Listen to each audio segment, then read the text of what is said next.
make a clutch like that happen in the grand finals. It is not easy, ladies and gentlemen.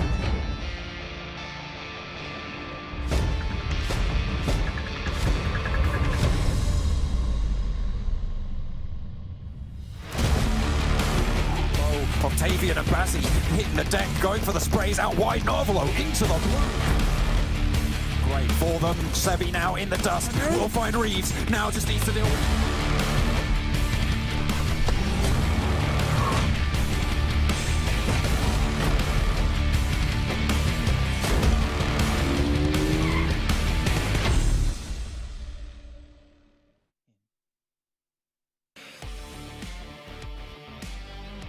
Good morning, everyone. At least for me over here in Canada land, it is the PMPL, the PUBG Mobile Pro League Western Europe Spring 2022 season, and we're into our very first super weekend here of the season. I'm Jason Kaplan, your host, and well, hopefully I'm looking good on camera because I'm feeling good. I cannot wait to get underway with all the games that'll happen today. But before we can get into those, remind you guys you can interact with us, interact with PUBG Mobile via our social media channels. Make sure to check them out. As also check this talent out over on social media as well. Here you got PUBG Mobile Esports over on YouTube, Twitch, TikTok, Facebook, everywhere, even with the hashtag as well, PMPL. Make sure you send us your thoughts. Maybe we'll read them out on air as well. But you know what? When I say we, it's not just me, because we means multiple people. We got Maxman and Kalaris from me once again here on the desk to break down everything happening in this super weekend. Kalaris is feeling it. Max is feeling it. Gentlemen, it's the very first super weekend. It's time to start earning some money here. 1,000 bucks per chicken dinner. It's a lot of money at stake here. What was it? $5 grand? Yeah, good job. He sounds Thanks. hyped, That is I true. wanted to let him go. They both nodded, so that is exactly right. But gentlemen, we had a day off. Some of us more than others, I guess. Poor Maxman working nonstop yesterday. But this is the time for all the teams now to really apply that pressure, because again, we're not sure exactly how PMGC will work this year when it comes to points. Last year, your Super Weekend points counted towards a slot. It's a high-intensity day, well, 3 days here for all these teams. Yeah, exactly. I mean, I rewatched the last 2 days of play from the league play, and I have the impression the point I brought up a lot, Kalaris, during the entirety of these death segments, was, well, these teams did actually really good, but can they do it back in the Super Weekend? That's the big question we're going to answer going into today, of course. Yeah, for sure. These teams are going to have to live to win, I think is fair to say, coming into today, into the Super Weekend. There is a lot on the line for these guys, and especially not the teams I really expected to rise. It's the cream of the crop from the league play, some of them at least. So I'm excited to see how they're going to do here. Well, we do have some teams who are looking a little bit better than others. A couple of teams breaching that 100-point threshold in our very first 2 days of league play. Let's take a look at our number 1 and number 2 team, actually. We got Super Young Roster up against Game Lord here. And look at the damage difference, the elimination difference. You know, Super Young Roster, when I talked to a couple of players before we even got into today, this team was not on their radar whatsoever, but they've shown everyone that they're here to play. They're here to win. I think this was a roster that we didn't really expect to be in first place after these two first days of playing the league play, but they did impress us. And in particular, if you're looking at the individual players for the side of Super Young Roster, I'm looking at Ali21 and also Omodi, which really did pull the team forward. Tam, of course, and Zero C did have some really good results, but those two players in particular really stood their ground when it came down to these games. So, as I said, the question is, if they can replicate this good into the Super Weekend, top 16 should be a breeze for them. Oh, absolutely. I mean, look at the numbers. They're going up against the previous champions here of EU West. And Game Lord, yes, you did really well, but Super Young Roster, the numbers speak for themselves. As Max says, guys like Modi, you know, looking at how he's able to put up the numbers alongside the team. And also, they're finishing fights earlier than the previous champions when you're looking at the damage received during all of that. So incredibly executed by this team. And I'm looking forward to seeing what they're going to do in there in the Super Weekend. Well, I do want to say this, though. Obviously, we're talking Super Young Roster up quite a bit, but let's give, honestly, some props to Game Lord, right? They are reigning champions from last season. It is very difficult to go from one season to another, especially with, what, 5 months, 5-6 months since the last season, you know, concluded, and still be towards the top. Absolutely. I mean, second place in the first week is phenomenal out of these guys. And if I'm not mistaken, Max talked about them having a new player on the team. Yeah, exactly. They do have Trazen, which was an old player from Chasmac, but not only do they have a new player, they also, and we saw that in the interview you had with Victor, I believe it was Jason, that they actually had a drastic change of play style from last season. Yeah, go on Instagram. But Yeah. This change of playstyle means also it might have a little bit of a slower start from what we expect from Gamelord, right? So I think that as time goes on, they're going to get even more used to this new playstyle, and they're just going to get better day after day after day. And what was very evident from me, Jason, was when you ended up on Miramar and you're going up against a team that was looking for fight after fight after fight. That was big, which we're going to get to talk about a little bit later on here. But they ran up against Gamelord. And of all the teams you really don't want to be running up against when you're looking for a fight, it is Gamelord who ended up taking that fight quite handedly. They had a little bit of positional advantage. However, Gamelord greets the ones that want to fight and takes them down. That speaks volumes. Yeah, and the thing is, we're talking about Gamelord again returning from last season, but there's still another team we have to talk about, kind of on the other side of the diameter here. I can't remember the word John used the other day. Dichotomy, yeah, because they use the diameter of a circle and they're on both sides of the diameter. We don't. It's going to be Eastern Stars. You know, Gamelord doing well from last season to this season, but Eastern Stars have really been kind of a letdown so far, at least in the first days of league play. But again, I don't want to be too harsh. They still technically qualified, albeit by 1 point. Right. And this is the real time to shine here. But whether or not they can brush off the first 2 days of rust is the question. But that's the reason we are being harsh, right? Because we know that they are capable of more. Like, we're looking at these numbers here, and if you compare these overall numbers to the other guys that we were just looking at, Super Young roster, Gamelord as well, and things like that, we look at Eastern Stars as a team coming into EU West that can compete with those numbers. However, it was not evident here in the first 2 days of league play. There's definitely going to have to be adjustments, despite there already having been adjustment, Max, with Doran in the mix. Maybe some stylistic moves here and there are what's needed for this Super Weekend. Yeah, and actually talking about Doran, he is the top performing player of the team, which is very unexpected. Doran did great last season, don't get me wrong. He was one of the top players of the region, but for him to outperform, you know, your Octavian, your Kapahalas, your Athis after how they performed in Season 2, it does have a little bit add a little bit of a question to the mix right now as to Eastern Stars. Can they get back to what made Eastern Stars in Season 2, right? So I think that they need to have some changes to go through, and hopefully they're going to find those answers entering the Super Weekend, because we know that now this is where points matter, and they were the point, right, Jason, also that we're fighting versus Unicorns of Love in Season 2 for that PMGC spot. So right now, unfortunately, ratioed plus fell off. Wow. Well, the thing is, I'm looking at those stats, right? And I see 20 eliminations across 2 days. And I swear, last year, let's say the first season of last year, right? Kapahala would put 20 eliminations up in like 2 days himself.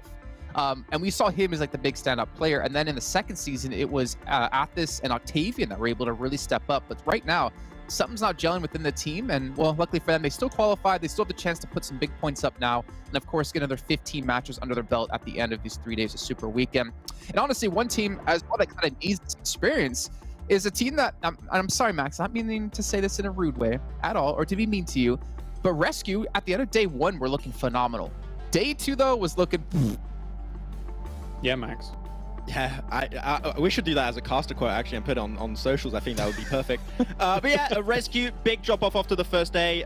We have big issues with team having inconsistencies, going to be able to compare their day 1 stats on the left and their day 2 stats on the right for this first league play. And it's just night and day. Getting himself 23 eliminations in the first day over the course of 4 matches. That is a really strong average to have. But James, when you look onto the right side, 2 eliminations, only 700 damage dealt in 4 games. It's just like, what happened on day 2 for RESQ? We need to see day 1 RESQ going into this. Otherwise, yeah, they're just not going to be able to really contest for the top spots. Yeah, not too sure. It really did look like a different team from day 1 to day 2 here, as you can see the comparison. I mean, there is something to say about the potential coast factor. You know, they knew that they'd done enough in day 1. How much pressure were they really feeling in day 2? Sometimes some teams in that vein feel empowered and just go out and do even better in that second day. But yeah, it remains to be seen. What were you saying, Jason? No, you're right. I mean, that is kind of the question, right? Was there a change in mindset from day 1 to day 2? My question is, if there wasn't necessarily a change of mindset, which is the true RESQ? Were they overperforming day 1? Were they underperforming day 2? I think there's a lot of questions around this team. And you know, obviously, I do believe in what you say, Max. This is a venture threat level team at some point. But we need to see them kind of have some sort of consistency, because this volatility will not pay off long term when it comes to this event. Actually, technically in short-term events, if they can get into the finals. But yeah, it's good to talk about them. And Claris, you talked about another team earlier on and how they're welcoming fights, they're closing out fights, and they're looking for fights. Well, big. They've been able to really put on a stellar performance here in our first 2 days. I'm not mistaken, at the end of day one, they were the 5th overall in eliminations, even though they were 12th place in the overall standings. This team, they're just thirsty. Yes, they are. Big, really the bulldozer of the lobby right now, and you've got to give them a lot of respect, and you've got to pay heed to them if you think that they're going to be rolling up on you, that's for sure. As you take a look here between the Erangel and Miramar statistics that we have for them, I think that there is a slight skew towards Erangel after going back and watching the games back a little bit, Jason. They had a few strong northern circles on Erangel, which of course, you know, they're moving up to Severny, they're controlling a huge swath of that area, so it kind of makes sense that they had a nice performance across the 4 matches there as a whole. Miramar, though, maybe leaving something to be desired. Not quite sure, Max. What do you think? Yeah, I do agree, but actually, I want to go back once again to the interview of Jason. Man, he's doing a lot of content. He's speedrunning those interviews. Good job, Jason. Yeah, good job, good job. But one thing that's really interesting in the interview that he did mention is, yes, they are, in fact, going heavily for those eliminations to get those points as much as possible, but they're also adapting on a day-per-day basis their macro playstyle, how they're going to rotate. So they did struggle a little bit on day one of the league play, and we did mention on the desk, I believe, at one point, saying that that was the toughest part for them in that first day. But if they keep improving on their macro and retain some of this aggressiveness we've seen in these first 2 days, just like Game Lord and their change of playstyle, this is a team that's just going to get better and better and better, and are going to be contesting for that top 3 or even top 1 position at the end of this event. The funniest thing to me was talking to Mihi like off camera about like the scrims that happened before the event. And he was telling me about how every team was just kind of talking bigger than they actually are, saying, yeah, we're going to look for fights. They had multiple teams dropping around them and looking for engagements. And they're saying, yeah, in PMPL, we're going to do the same thing. And, you know, fast forward to PMPL, and every team that was talking smack just backed away and didn't bother to deal with them. It was hilarious to hear. And honestly, that's just a sign of, like, the respect Big have in this lobby, right? For and sure. We'll see if the respect continues to be shown out of the other teams, or if they're finally going to live up to what they said before. But if you guys missed out on these last 2 days of play in the league play, let's actually take a look at the overall standings. You can see how our 16 teams out of 20 did qualify here for this very first Super Weekend. You can see super young roster, Game Lord, 4 Romanian Men, all breaching 100 points each. But the most impressive part for me, Max, man, 0 chicken dinners out of Game Lord, and they still breached over 100. That is the definition of consistency coming out from Game Lord. Of course, it is the league play, so we want to see it backed up into the Super Weekend itself, but it's definitely a really good track record, seeing what we saw in Season 1 and Season 2 of PMPL Western Europe. So even if they stay remotely close to this, I'll be super happy. But the team I'm happy to look at when we're looking at this top page here is actually 4 Romanian Men, right? Because this is a team that I called the Avenge level threat. Maybe a little bit early, okay? I do agree, it was a little bit early to call them that, but they are in the top 3 position, and we saw some really good moves from them in that first league play. So I want to see a little bit more. I want to see especially some changes in terms of how they fight and that synergy, but if they improve on that in particular, I'll be sold. All right, we're looking at our second page of teams here, Claris. Another team that kind of stands out to me, to be perfectly honest, TJB. More of it in a negative way. I mean, we know these players as unicorns. I love last season, PENTA before, the only team to make it into PMGC here out of Western Europe, and they were not necessarily a letdown, but just like kind of There was nothing special about them in the first 2 days. Yeah, there needs to be some more oomph out of them, I think. I'm not 100% exactly how things have not gone their way just yet, but we know that this team is capable. I think they need to find themselves some decent spots to hold down on, and even then, I mean, you know, you look at the guys like GK First, these guys can sweep. They can sweep the edges. They can play those aggressive fights and take 2 teams quite handedly. So I think maybe a rise is on the cards here for the Super Weekend. Well, hopefully some other teams looking for a rise when it comes to next week of play. 4 Romanian boys, Team Doom, Vamos Esports, and 5 Threats all did not make it into the first Super Weekend. However, that does not mean they're out. That does not mean they have no chance of qualifying for the finals. If one of those teams qualify next week, that means one of the teams who participated this week in a Super Weekend will not be getting in. And that is their chance to catch up to whoever that 16th place team will be. But guys, before we can fully head into our first match of the day, which we do have 5 matches come up, I want to talk to you about Monster Energy, which is our official energy drink partner here at PMPL. And if you were with us in rehearsal, you'd know how much Kalaris drinks of it. He's got stacks on stacks on stacks of it, and he's got to send some to us so we can have some to drink as well. But let's look at the schedule, guys, because I really want to see like how is this going to work out, because we do have not a new map, but a new map. If you watch the first 2 days of play coming into the mix, it's going to be Sanhok, and I can't wait to see what Papa Blue's going to do. I can't wait to see what Team Big's going to do, especially seeing after their track record of the first 2 days. I think this is the map where they could try and get a elimination record almost. So yeah, Sanhok is going to be an interesting one, and the first time the map is going to be played, so things might be a little bit hectic once we make it into Game 4.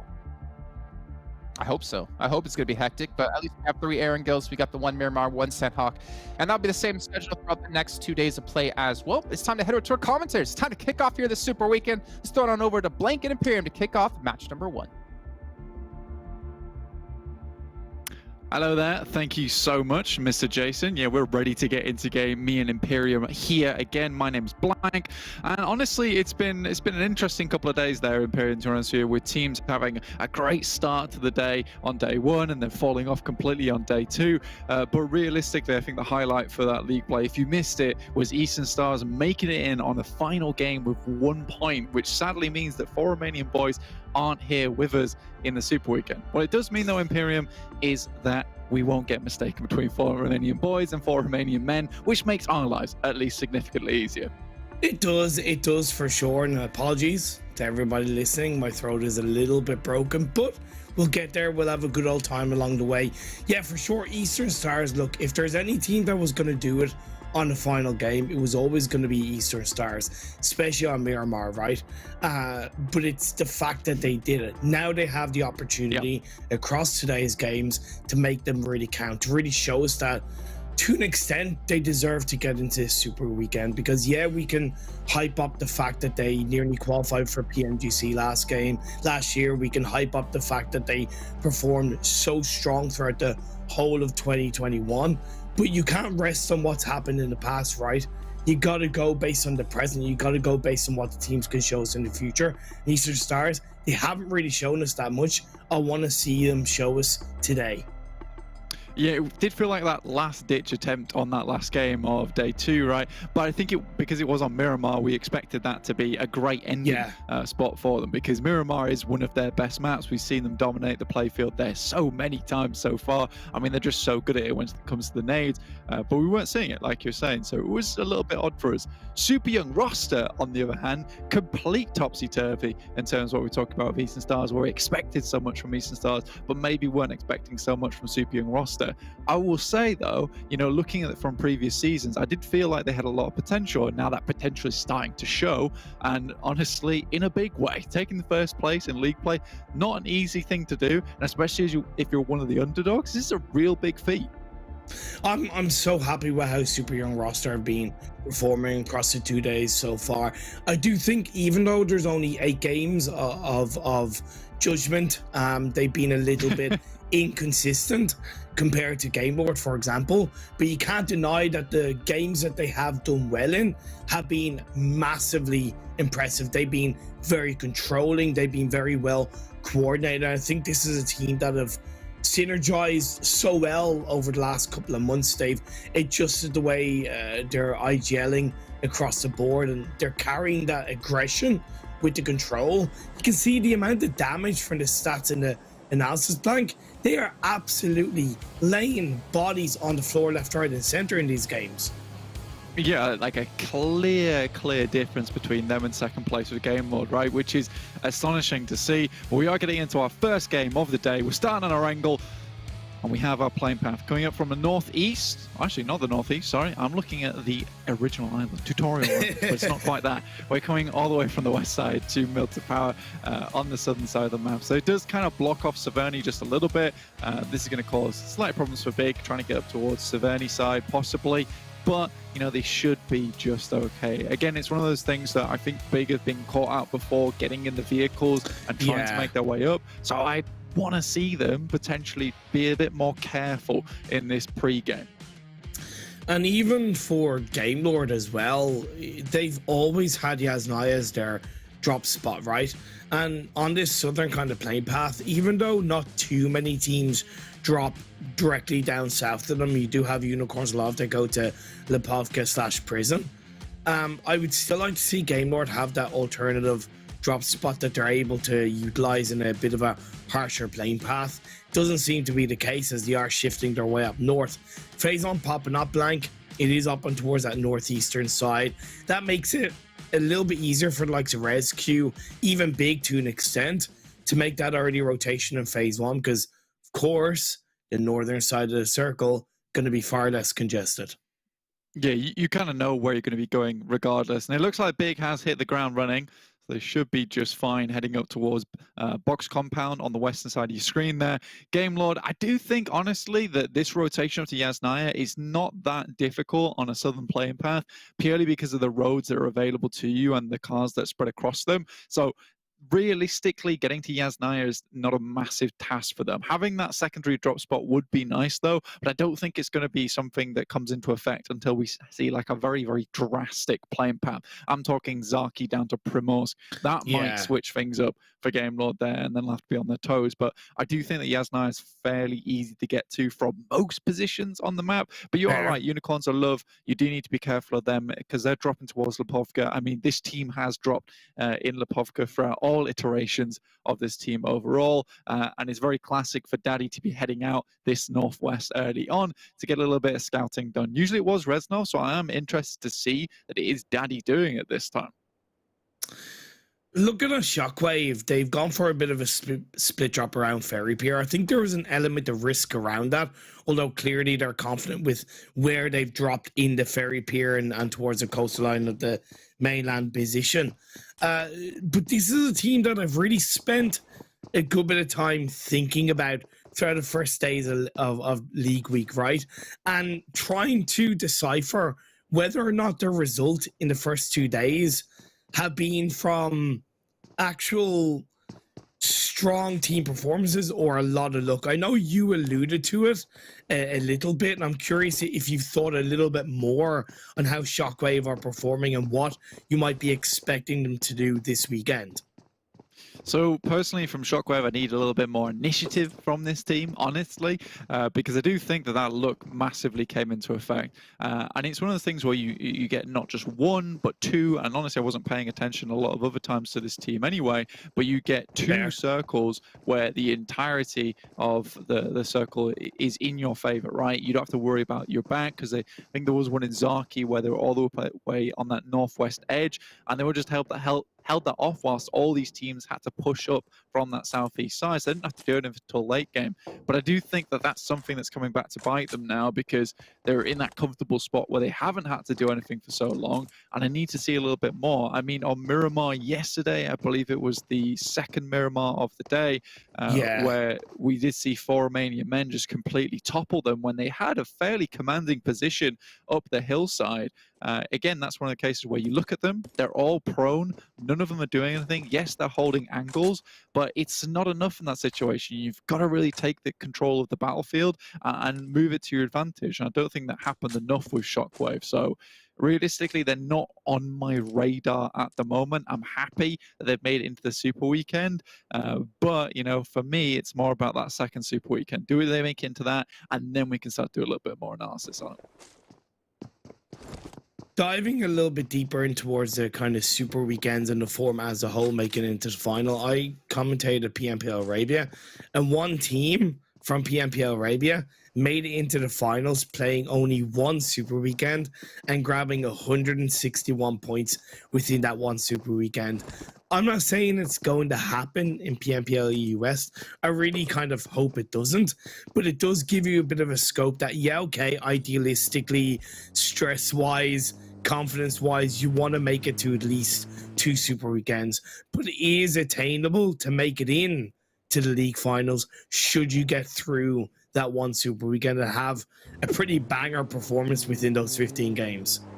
Yeah, I mean, just off the top of my head there, I think that's like 10.5 to 11 points per game. About that, you're looking at, you're looking at for a team to get 161 points over 15 games, which is unreal to say the least. So yeah, if you want to make it in with one super weekend, you better be topping the charts in that super weekend. That's all I'm gonna say. So I think when we get to the end of this one, if there's any teams towards the top side, you know, with 160 points plus, like, we look at them, you know, they might be a little bit safer, but it's never something that you want to really bank on, right? Just making it in off one super weekend, which is why I do think Eastern Stars getting into this super weekend yeah, whilst it wasn't ideal, their performance in league play, this really does take the pressure off the back, right? You know, they're very, very relieved. You know, the sweat is off. Now they can just try and work out a couple of those issues that's going on in the roster, maybe some of those rotations that just aren't quite working out, and take this Super Weekend more or less as like a sample ground, right? This is where you get to experiment a little bit, like what's going wrong. You've got full 16 teams you're going to be playing with consistently, so you can start to learn them, and then trying to work out what's going on around that. So I think that's going to be really, really important for Eastern Stars. And I don't want to talk too much about them because there are some teams, right, that are way, way, way better in terms of performances this tournament. For instance, for Romanian Men, these guys have been on fire in terms of that aggressiveness. And it does make sense because they kind of have arguably the best of 4 Romanian men and 4 Romanian boys last year, right? Yeah, okay, Doran ended up going to Eastern Stars, but Redox, Dewey, they are players just not to be messed with, and you fuse those together in what is clearly more coordinated, more confident gameplay, and it's resulting in what we've seen from them so far. So yeah, when you look at the Romanian representatives as well, when Eastern Stars have flown the flag for such a long period of time, it's great to see another team kind of match it, and even so far better what Eastern Stars have shown so far in this PMPL. Right now, they are isolated themselves on towards that southwestern edge of the circle, just on the southeast hillside of Pachinki. They do have Shockwave a little bit down south to them. Blank, FTY, they're a little bit more centralized in the circle. Real Tigers 9, they're a little bit to the east of them. And Real Tigers 9, Blank, I've been so impressed with Real Tigers 9 in the first 2 days. I would say, for me personally, they're the most impressive team in this lobby, based on where they came from last year. Yeah, I would agree. Kind of, yeah, sure. I don't think I've seen them do anything amazing so far. I mean, their ability to live, like I said, they're the cockroaches of the lobby, and nothing really seems to get them down. They're able to live for a long, long time, and those nades are pretty clean, but the team fighting hasn't been too spectacular in my eyes. So I think there is a little bit maybe more to be done for them. FTY is a team that realistically I don't have that much knowledge about, but to be honest with you, this is a team that has excited me over the league play, and I can give them that because I think that they have won some fights that were not easy. So I think that, you know, this is a team that I've got my eyes on. Next circle shift down towards FTY, and you mentioned them having a very central position. Well, it's even more central now. This is very nice for them. They're going to hold on to a lot of these compounds that do end up right in the middle of these crossroads. This is very, very nice for them, but a lot of the teams are going to have to make a quick move, and for Romanian Men, they've made that move. And I love what you're saying though, Imperium, about Dewey and also Redox, killer players, but Rana is probably the biggest surprise for me personally, because you know, this guy has been a consistent face within esports over in PUBG Mobile in the European scene, but he never really was that highlight player for me. But I do think he's done some phenomenal things on 4 Romanian Men so far, and really made a lot of their fights happen, allowing Dewey and Redox to get into the situation. So very, very impressive improvement from that guy overall. So yeah, happy days. Game Lord still yet to move away from Yasnaya. On the side note, Unicorns of Love have shifted the full team closer to Mansion, and I believe they have a 2-2 split between Mansion and kind of the Lion King Hillside. Big starting to make their way down, and you have Vodafone Giants for the time being in a really great spot above school. I think this is one of the key spots of this kind of circle, especially when you have a bit of a 2-2 split, because these buildings provide a little bit more protection, especially when you have vehicles, than you think, and it gives them a lot of information. Right now, they're shutting Tonga about EU down just by being where they are without even taking any shots. The second TJB have any idea that they're there, they're going to fire. Lin's caught in a bit of close quarters combat here with Big. Mozero peeks around the corner, but nice shots from Lin, but there's more angles to be dealing with. Swave gets the heal off, but Tongji about, the rest of the team's nowhere in sight, and Lin probably will just go down here for his troubles. And this is something that we identify as a problem with Lin, was he would just send into a location with little to no backup and kind of be that player that would probe the grounds ahead of them, and a lot of times go down for it. So that leaves Tongji about now down to just 3 players. They do get a quick re-knock, but I don't think it's enough to get Lim back up, and Beast should be picked up pretty quickly. Good stuff by Big. It's a little bit interesting that they decided to play through RESQ. I don't fully agree with that rotation for the most part, but it's quite obvious that they went there with purpose. Not necessarily with the purpose to look for a fight, but with purpose that if a team was there, they were going to be able to take that fight. The fact that TJB were so heavily split meant that Big were able to take advantage of that. When we look at Eastern Stars, at least getting an initial knock into real Tigers 9's spot, but they're not going in for the push. I find that a little bit interesting. I know it's only phase 2, but I think with the initial lock and the position that Real Tigers 9 have, I think Eastern Stars are in a great position to push that more heavily. Is that hesitation come from Eastern Stars and maybe the fear of just qualifying for the Super Weekend and not wanting to make the same mistakes they did in the first 2 days of PMPL, or is this just them knowing what they're capable of and waiting for the next circle shift as it has come through? Yeah, all the way up towards that northwest side as well, so a little bit more difficult. But yeah, I would say waiting for that shift is probably the smarter thing to do. Getting into an engagement this close to the circle shifting, not a great idea. It can leave you properly high and dry. And yeah, there is that case where you get southeast shift there on the circle, but you're playing with numbers there, you're playing with statistics, and it's never a fun thing to do unless you're John Allen. You've got all the numbers in your head, you've got all the syllabus locked away in your cabinet behind you. You know, that's what you absolutely need. But I think Eastern Stars, they can start to make a bit of a rotation ahead of themselves, see where they want to get in here. But yeah, towards school side is very open plains here, so a little bit difficult to work with. Luckily, there are a lot of these fences, a lot of these little areas you can hide behind, plus apartments are a great position to send your team in, which can effectively hold a fair few teams, as we're already seeing. Oh, no, yeah, but I don't agree with teams just pushing into apartments like that. I think it's a death wish. In my opinion, they're digging their own grave. Can TJB take advantage of that? Hopefully, as they already had a little bit of that position locked down. They had a 2-1 split between school and apartments. They're now sending in third person over. PENTA have joined in towards apartments. So have FTY. TJB nearly getting caught out. Yeah, Lang Z, I doubt he's going to get in there, and he does not, with the knock coming through. At least he gets in the building, but there's absolutely no one else in there from his team. And I think rocking up in apartments like that this late into the game, when you know there are teams flying in, just like SW1D1, who are entering the building, that one of the players from TJB is in. It's GK first, great member, solo player. See if he can live up to the expectations. Drop some Molotovs on the stairs. We'll delay the push just a little bit, Imperium.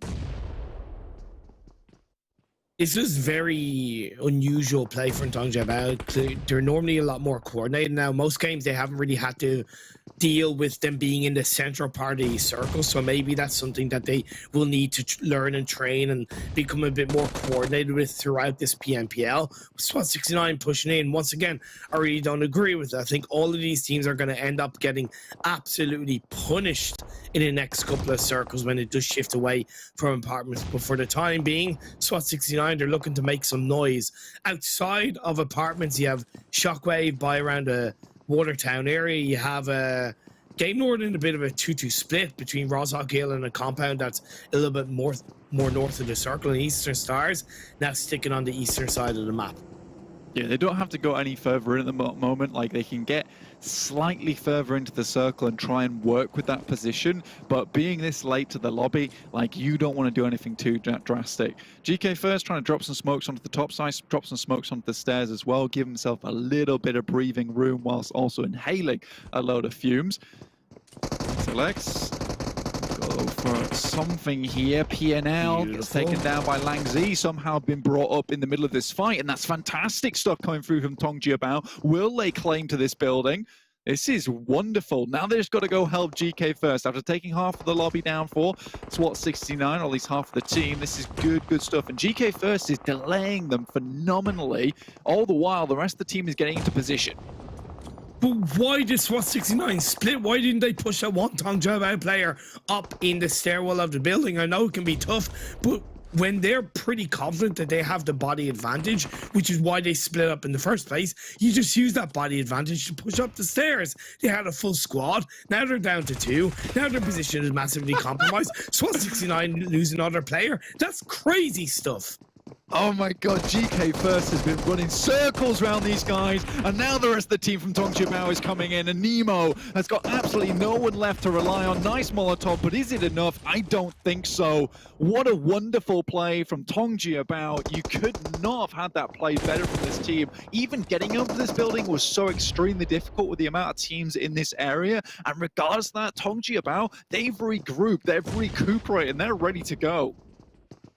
Like, I said it was a little bit of an unusual play by TJB earlier on, but they certainly recovered very well. But you got to recognize that that was a massive mistake from SWAT 69. Phase 4 did shift. It went over to the east. Apartment's still in the circle blank, but it's now a little bit more cautiously on that western edge side. Eastern Stars are in a central compound, and up in the hills outside, you have Game Lord and Unicorns of Love.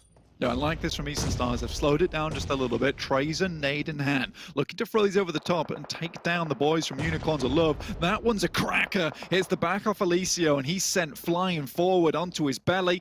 He'll be crawling around for a little bit, asking for some help from the teammates, but they're nowhere to be seen. Game Lord Akashi moving around the side, looking for the assassin's approach. See if you can get the scope on. Well, that smoke's dissipated. He's out in the open now on top of the buggy. It's not the best place to be, and I think Unicorns of Love are starting to get taken down. One more smoke there will make him a little pretty. Reznov currently in a tricky spot. This is something that they really... know!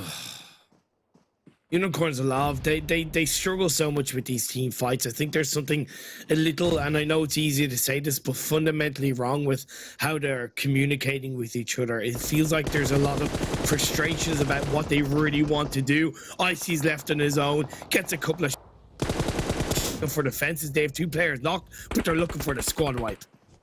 I do think this is dangerous, though. A Real Tigers 9 on their back and already taken down Akashi. Narvalo also down. I see the final player remaining for Unicorns of Love. Another player to be trifle with. Robs will start to pick up Narvalo, but Real Tigers 9, they're starting to prowl over the top side here. Looking for one more. These guys are known for the nades, so you don't want to stand behind that tree for too long. Smokes out from Trace and tries to lay down the covering fire for the team. In this case, the covering smoke. Hardman's looking at that final player from Unicorns of Love. It is Icy. He can do some fantastic stuff, but I think he's very much out in the open, left to die here outside of the circle. And I don't really think Game Lord had full idea that Real Tigers 9 were in that area. So when they looked to push onto Icy, that's when they kind of got caught out. But props to Real Tigers 9. But now as the circle is centered up, they are close to the eastern edge of the circle. It's so important for Real Tigers 9 that they clean up Unicorns of Love and they clean up Game Lord. Unicorns of Love do go down. Game Lord just about made it out of there with Trazen and Robs. Still the remaining members for them. Eastern Stars very firmly planted in the center of the circle as it hits them once again. And all these players in apartments, they've got to find a way to leave. Super Young Roster, though, locked in a fight between them and XTEAM. This is rough, and you're right, Imperial, you did call it earlier. Apartments, maybe not the best place to go that early. If you're TJB, you are struggling because you're on that southeast edge. Another cracker nade goes in. Beg for Mercy takes a bit of damage, but it's one remaining player from Super Young Roster who's got to get away. It's Alendo. The back wheels, they're shot out, and he is just swerving all over the place. Literal sparks flying off the back of that buggy. What? Survives with literally a sliver of HP. Oh my god, I can't believe he was actually able to hold on there and get a first aid off in time. He's going to be able to disengage, but this is really not looking good for Super Young Roster. In the very first game of the Super Weekend, we propped these guys up. We said they were so impressive over the first 2 days, but if they can't get the job done in the Super Weekend, it doesn't matter.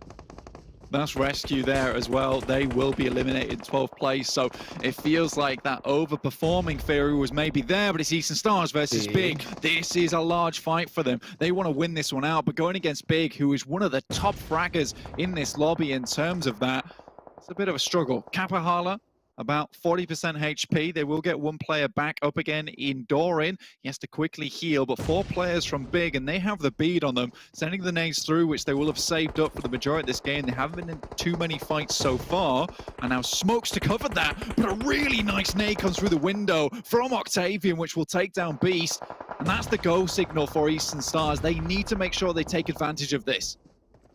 The buildings that Eastern Stars are in, blank, are very heavily compromised. There's so many windows that you can get shot from, so many angles that you can get punished, and you are dead right. That knock should be them pushing in onto Big. There's no way they should have allowed that revive to come through. Yes, Big have technically more angles with Mizzaro outside of the compound, but you got to take a chance. It's not going to get any easier for Eastern Stars. I think there was one or two options there, which was what they've done right now, which is able to split up and get into better angles Fair. or push onto the building. So I think that, you know, they take the safer approach here as opposed to going for the full team wipe. But I think Mozero behind those sandbags is causing such chaos for Eastern Stars. It's very hard for them to peek out. But Big just needs to hold on right now. They're in the center of the circle, and this fight can go on for as long as they want as far as they're concerned. Still nading through, should be losing those over time. And Tongjabao suddenly take down 4 Romanian men on that southwest side, despite the difficulties they've had before coming out of apartments. You know, this is easy for them. They checked their contract and they had a literal 1-minute date that they had to give confirmation of leaving the apartment and finding a new position on the map, which is perfect for them. And another circle will center up on top of Eastern Stars and Big, and these two teams become pivotal to the end of this game. But this is why I think Eastern Stars should have pushed on the Big when they had the opportunity, because now their backs behind them, even though they're outside the circle, teams can push in, they can compromise them. Mozero with the double, beautiful nade over the top there onto that buggy, forces them out into the open, and those smokes mean nothing to this guy. He has literally got the red laser sights on. Final player from FTY, I believe, does go down, and that's them out in 6th place. Mozero, the one-man army, and now Tongjabao taking this moment of confusion, a little bit of pandemonium to try and get into the circle whilst no one's watching. They're still on this southeast edge, taking shots up towards Real Tigers 9. Now Big's looking over towards their position. Swave just scouting it out through the window, trying not to reveal his location. And Eastern Stars, you know, even though they're in a compromised position, as you said, you know, they can still wait this one out. Yeah. There's only 16 players alive. You know, a second place would be good, be a great start to their first game of the day. Couldn't agree with you more. It wouldn't be a pretty way to kick things off, but it certainly would be a successful one. But now, Tongjabao are pushing in. It's so hard to aggress onto this position, but Mozero goes down. Goodness me, Tongjabao are making everything happen here. They only have 2 players remaining in Real Langzy Tigers 9. and Lang-X. Now, Real Tigers 9, like you said, they're coming also, but they're falling like flies. They've moved into basically a battlefield, and I don't think they're prepared for it. Doran takes a heck of a lot of damage, has to move out the window, and he's requesting backup right now. Oh my god, Nazgul is able to get the drop onto him. That leaves Eastern Stars down to just 1 player, Octavian. He's actually in the passenger seat of the building. Naz doesn't realize this. Octavian is able to duck behind the building and get first aid off. This is madness. He's in the back alley right now. No one knows what this guy's doing, but you don't want to meet him on a dark night. Octavian looking around the side. Michu goes extremely low, and he's in the building. He doesn't know where any of them are, and he gets the crossfire. Eastern Stars will go down in 5th place. Not where they want to end this, but all through this, Tongjabao have managed to make their aggress onto this building. They're on the backside now, with nades in hand. Lots of teams taking knocks, left, right, and center. Nade through the window, looking for a little bit more. These are perfectly placed as well, banking off the side of that. He's incredible, does it twice as well. And what's worse is the circle's gone away from these buildings, so it's all going to kick off in the next 30 seconds. That leaves Game More the only team that's relatively close to the circle. Oh my goodness me, Tongjabao still making this work. Mickey goes down and Swave has to hold these players off. Langzy does go low, will have to go for that first aid kit to bring himself back up to a reasonable amount of health. You know, it wouldn't be reasonable to go in right now. Swave still holding these stairs. Can he do it as well as GK first did earlier versus Swat 69? That's the real question. But Langzy fully boosted up, looking to get some more heals on board, but now they can just wait these teams out. Real Tiger 9 at 2 players. So realistically, we have this 2-2-2-2 standoff. This technically should be Game Lord's game, based off the fact that when it's all said and done, all these players have to exit the buildings, right? They're all going to take each other out, and then Game Lord are going to be able to pick up the chicken dinner. TJB takes another lens. He almost makes it, but Swave with the drop shot out the window. He was not expecting that one. Down to so low HP and only one first aid kit. Robs goes down. What's happened there? Real Tigers 9 takes down another player, and now we're in a 3-player standoff from 1 player from each team. This is unbelievable stuff. Trazen has the circle though, but for how long? He's still on the edge, and it's completely open ground in front of him. He has to rely on the other teams coming out first. Nazgod hits the deck. Big Swave in front of him. Doesn't even see him, and Nazgod will remove him from the lobby. Now Trazen has to hit these shots. Nazgod's out in the open. He has a little bit of cover to play with. Can he make this happen? He's out in the blue now. He has to do it now or never. Moves out. Can he hit the shots? And he does! Game Lord! Unbelievable! From the trees. Makes it happen. This guy breaks a branch, and he'll take the chicken dinner home. And like, oh my god, that game ending was so good. All 4 of the remaining teams, thank you very much for putting on a hell of a show. Yes, Game Lord, they didn't get actively involved as heavily as they, obviously not even as they could have, just because of the road in between, but they waited to bide their time. I don't know why Robs went down the way he did, but it doesn't matter. Trazen picked it off. But this is why I said I'm so impressed with Real Tigers 9.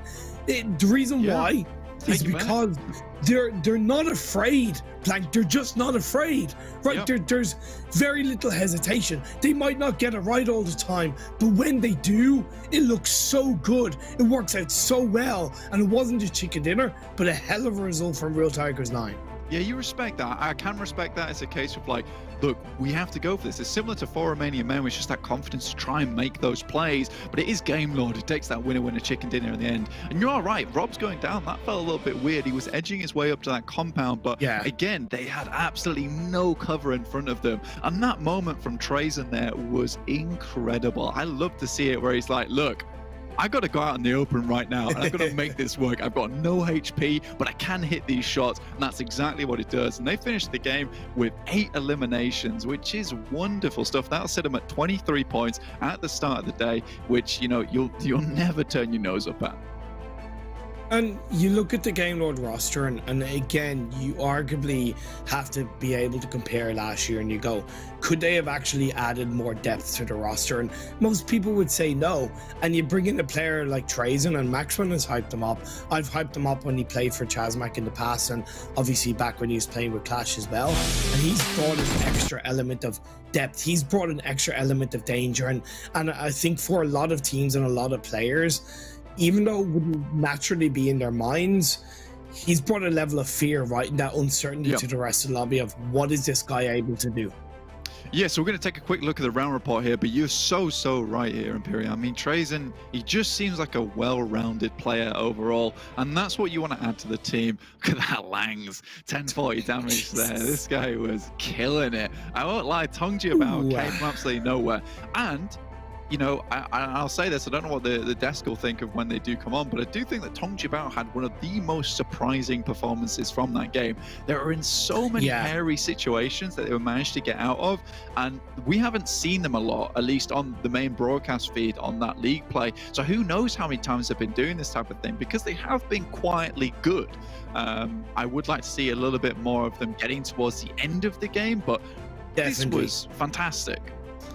And out of all the teams that stayed in apartments, they're the only team that survived. And that says a lot. That says so much. It absolutely does. But you know who will say a lot as well? It's the desk, and we'll see them very, very soon.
Hazmat Gaming taking the chicken dinner. Oh, wait, no. Sorry, he's on Game Lord now. Yeah. Game Lord taking the chicken dinner trays and really showing his team why, and showing all the fans out there why he's on the team. More importantly, taking themselves a nice victory here.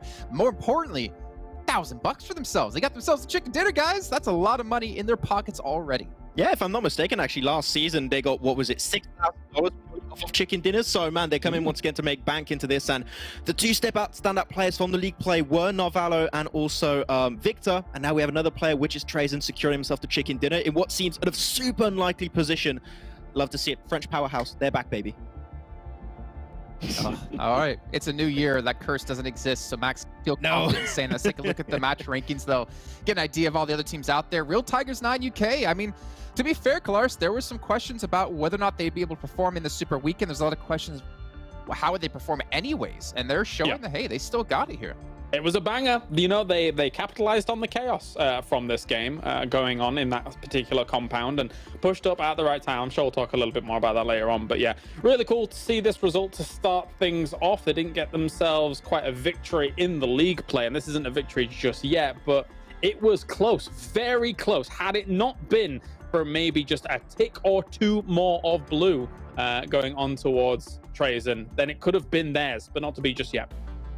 Well, we also got Big in there too in third place, really replicating their performance in the second day and again putting up some big numbers in terms of eliminations. But Max, you know who also has been able to put up some numbers?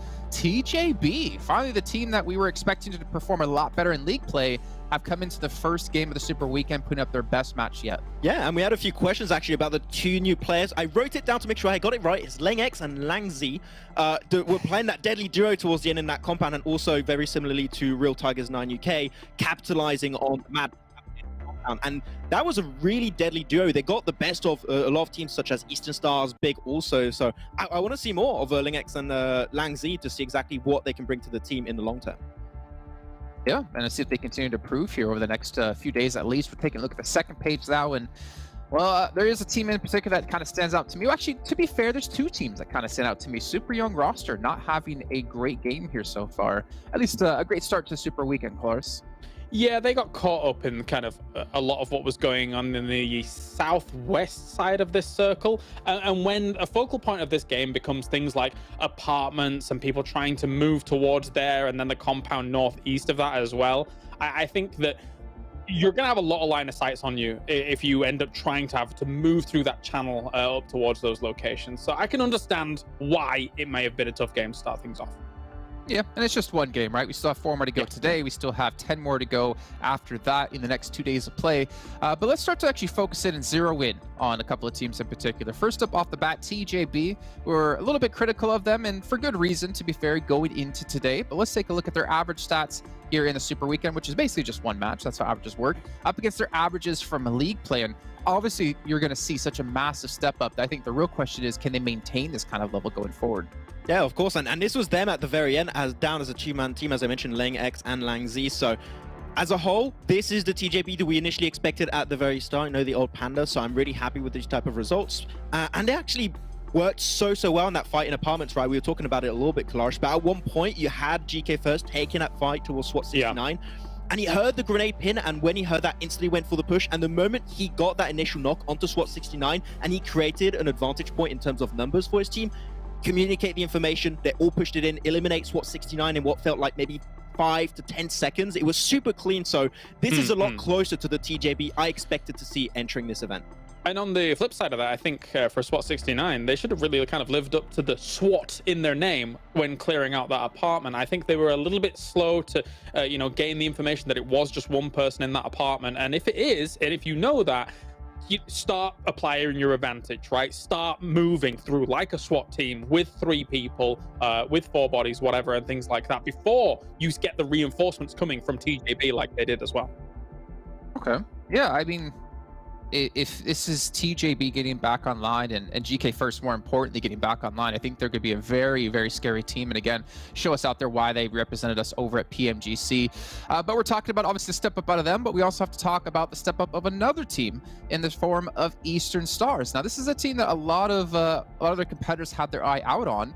though we kind of question it after the first 2 days, but obviously knowing their caliber of play over the last year, they're a very scary team, but they've been able to step up here in this first match as well and really put up some numbers. Can I, as we look at these, Jason, can I disagree? Ooh. Is that okay? Yes. Sure. All right, here we go. I'm about to layeth the smacketh down, unfortunately. All right, we had 4 teams doing really well in this game, right? In terms of Game Lord, Tigers, Big, and TJB. They all got themselves 20 points and things like that. As much as Eastern Stars, yes, you've got yourself 7 points in this game.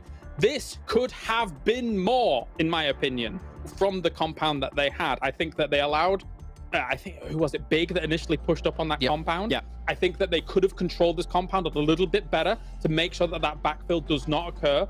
And if you've got that kind of compound going into the second last circle, etc., and things like that, you should be looking for that 20-point game. You should be the turrets on top looking for that 20-point game. Do you agree, Max, or you disagree? Disagree with me. Go on. I want to disagree to your disagreement. Nice.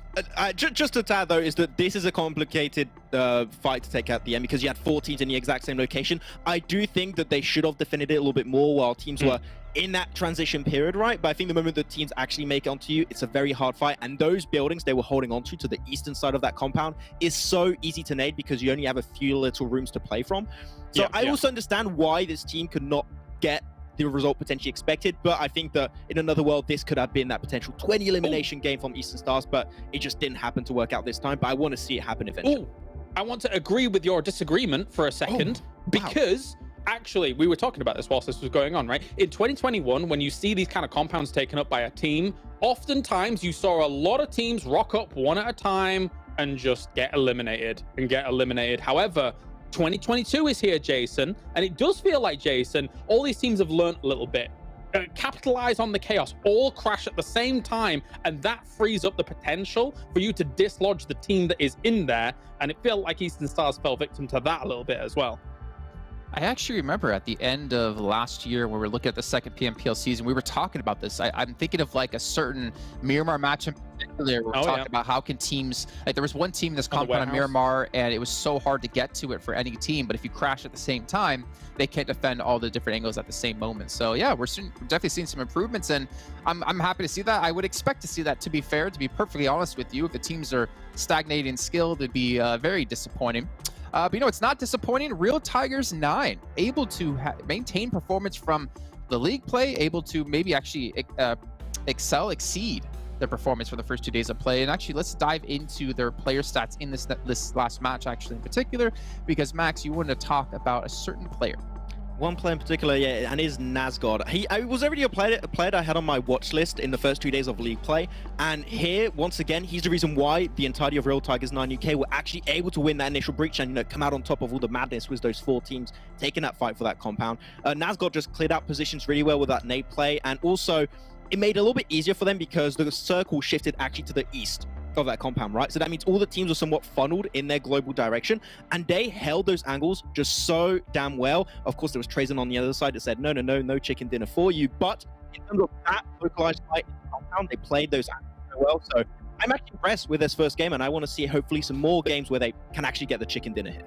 Just to add something finally as well, I have to echo that sentiment. I think this first game, a real cool masterclass of seeing how these teams are going to adapt to a tense situation, a tough situation. Game Lord, I like that they separated up the way that they did. Trazen far east on that tree to try and have those lines of sight. I'll shut up now, Jason. I know you got stuff to do. No, feel free, man. Feel free. It makes my job easier. It was a good game. It was a good game. And if you guys are wondering at home, yes, it is this hard to get James to stop talking in real life as well. Let's take a look at the schedule. Let's see what's coming up next. We got Miramar as our second match of the day. They'll be heading back to Erangel. Then finally over to the humid, the moist map of Sanhok. It doesn't work anymore, Jason. It doesn't work anymore on Max Ben. Yeah, James Banks helped me up. Like I am free. I am free from the moist curse. I don't know if that's a thing I should say, but yeah, it's cool. Let's just go to our casters. John just take it away. Oh dear. Well, I mean, to be fair, we're going to dry it out a little bit. You know, we are going to Miramar, so it's not going to be too moist moving forwards. Imperium, we're going over to the desert. How you feeling? I'm feeling good. My whistle is wetted at what I was gonna go for something else, but it doesn't matter. Yeah, I'm really excited about this game, and I agree with James in terms of that first game was a real good example and test of how teams are going to be able to deal with tense situations. Having 4 teams in one compound was really good for the first day. And one thing that I'd be meaning to point out from what I've noticed in the first 3 days, and I think the previous game was once again a great example of it, the nade action, the nade play from these Western Europe teams have improved massively over the last 3 or 4 months. We're seeing some really clean cooked, clean calculated nades, mollies in some really good situations that are giving a lot of teams a big advantage.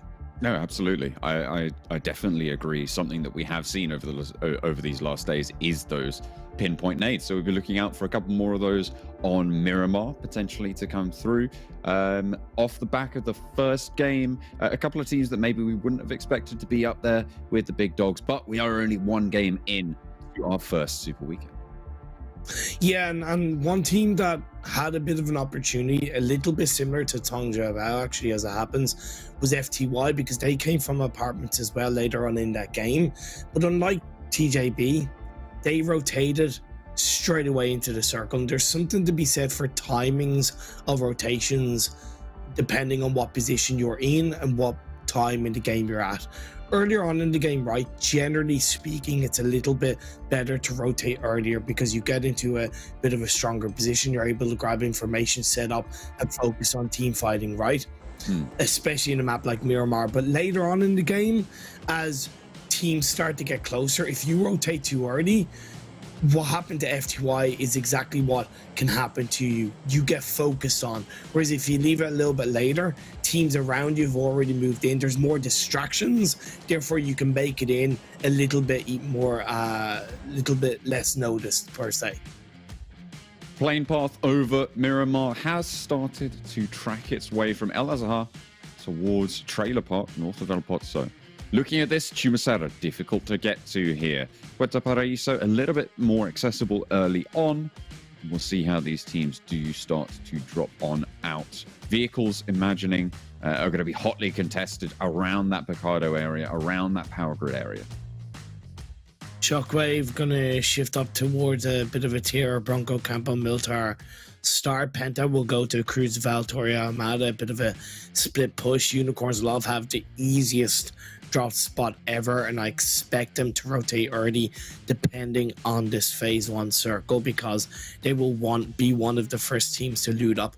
And I'm wondering, John, and I'm curious if you think it's the case, I'm wondering if there's many players or many teams really do consider that when they look at plane paths and where they normally like to drop, if they're really aware of the fact that they could be either one of the earliest teams or one of the latest teams to drop and therefore start looting. And that can and should impact the timing of the rotation, because based on this phase 1, technically Unicorns Love can start to rotate a little bit earlier and put a bit of pressure on the likes of FTY. I think that certainly timing of these first rotations is a little bit less impact. I mean, sure, it is pretty close by, but you essentially have to fully commit to try and leverage that, I feel. It's fair. Which like, as you say, for instance, if Unicorns of Love went straight for FTY right now, maybe they'd win the fight. But it's a maybe. You're not guaranteed to win it. You could lose a player in the process, and you lose out on your own looting time as well.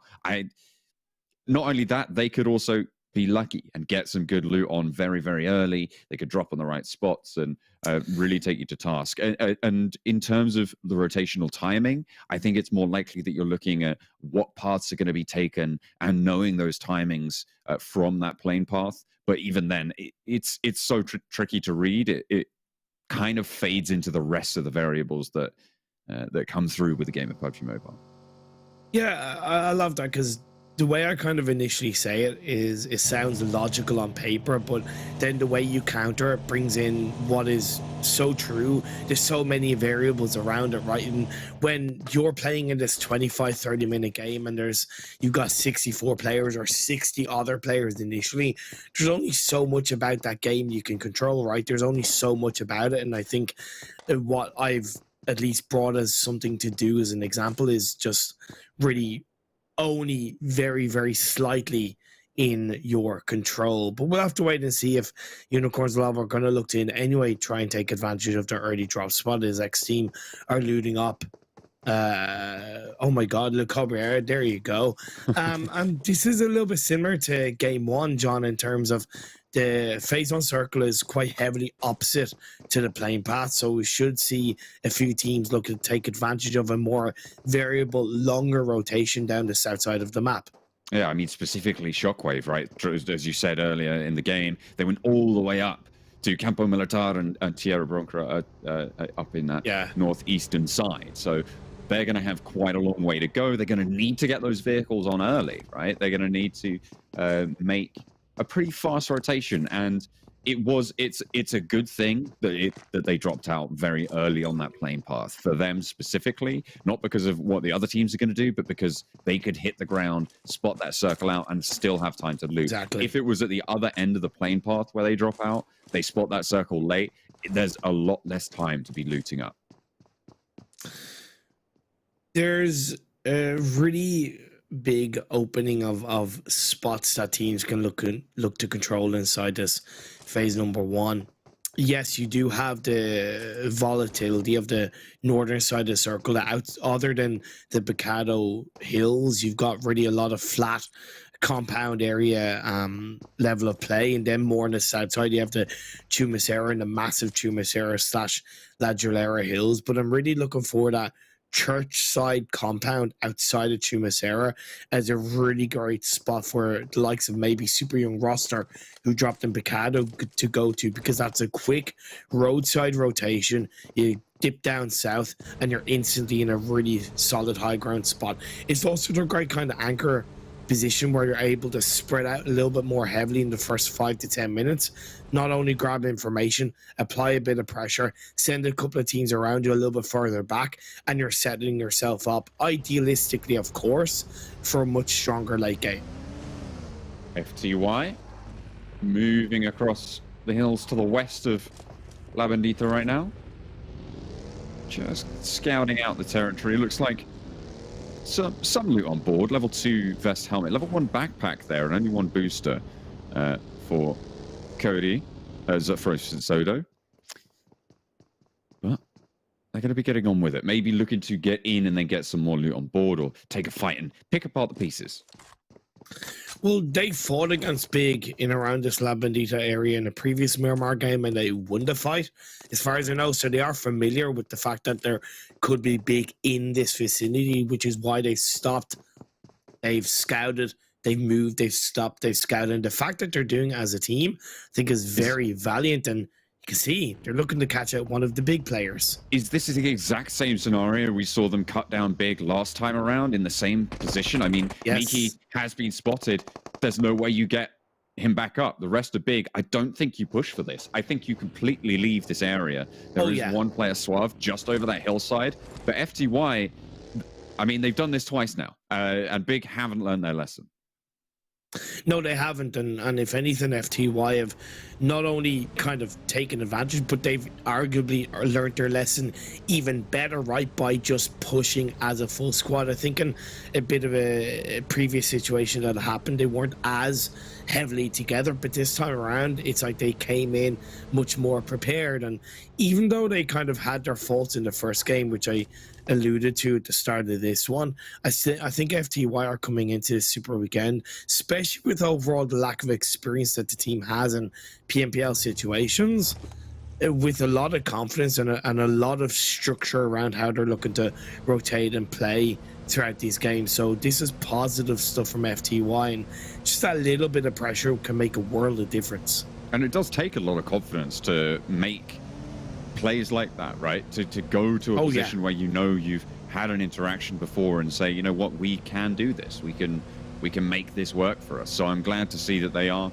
taking it in stride. So FTY strike out a little bit closer towards Chumacera, the center of this circle. The next one not quite shifted in just yet, but it's only a matter of time. You can see that blue zone is moving on in, and it was already enveloped. Shockwave, who didn't make that fast push down to the southwest, they are going to play out wide. FTY, they're spotted by clear vision.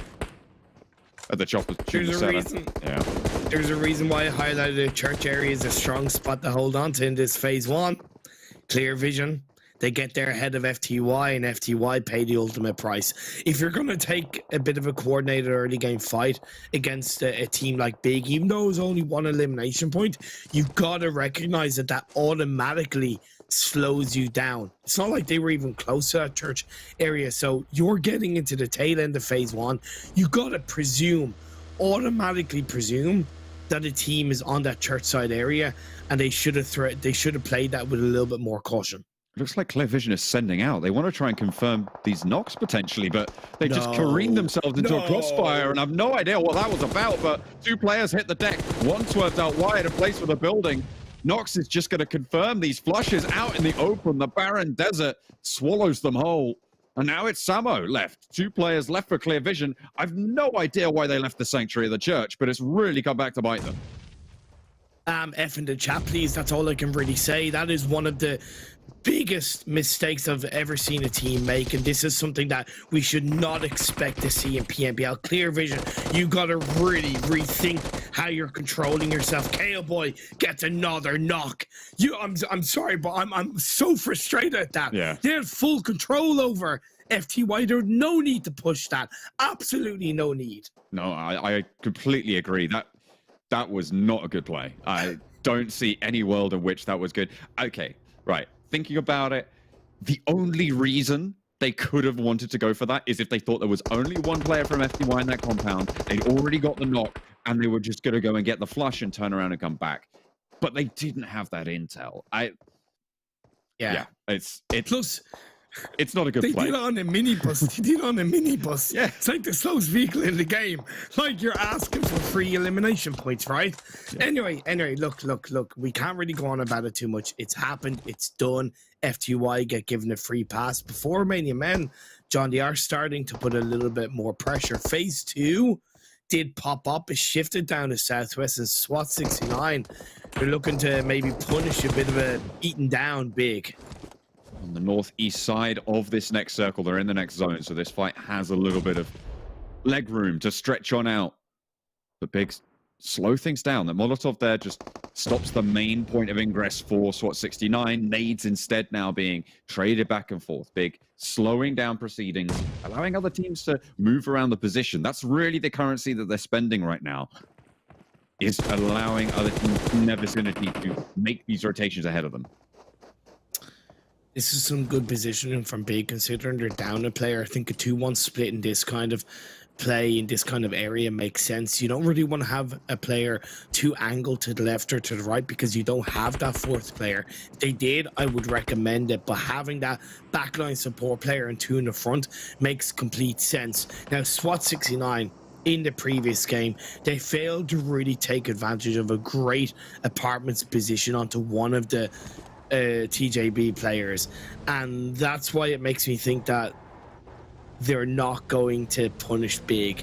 They might not know that Big only have 3 players, but when you're gonna push into that position in the way SWAT 69 did, you got to be basically looking for a fight, and you got to be able to put your money where your mouth is, and right now they haven't really done that. They've allowed Big to join back up as a 3-person team. Look, there's a team at the back as well. Game Lord now behind Big. They spot Swave on the hillside. Jesus. And Akashi assassinates, as he is wont to do. 2 players from Game Lord swarm that hillside, and Big are in so much more trouble.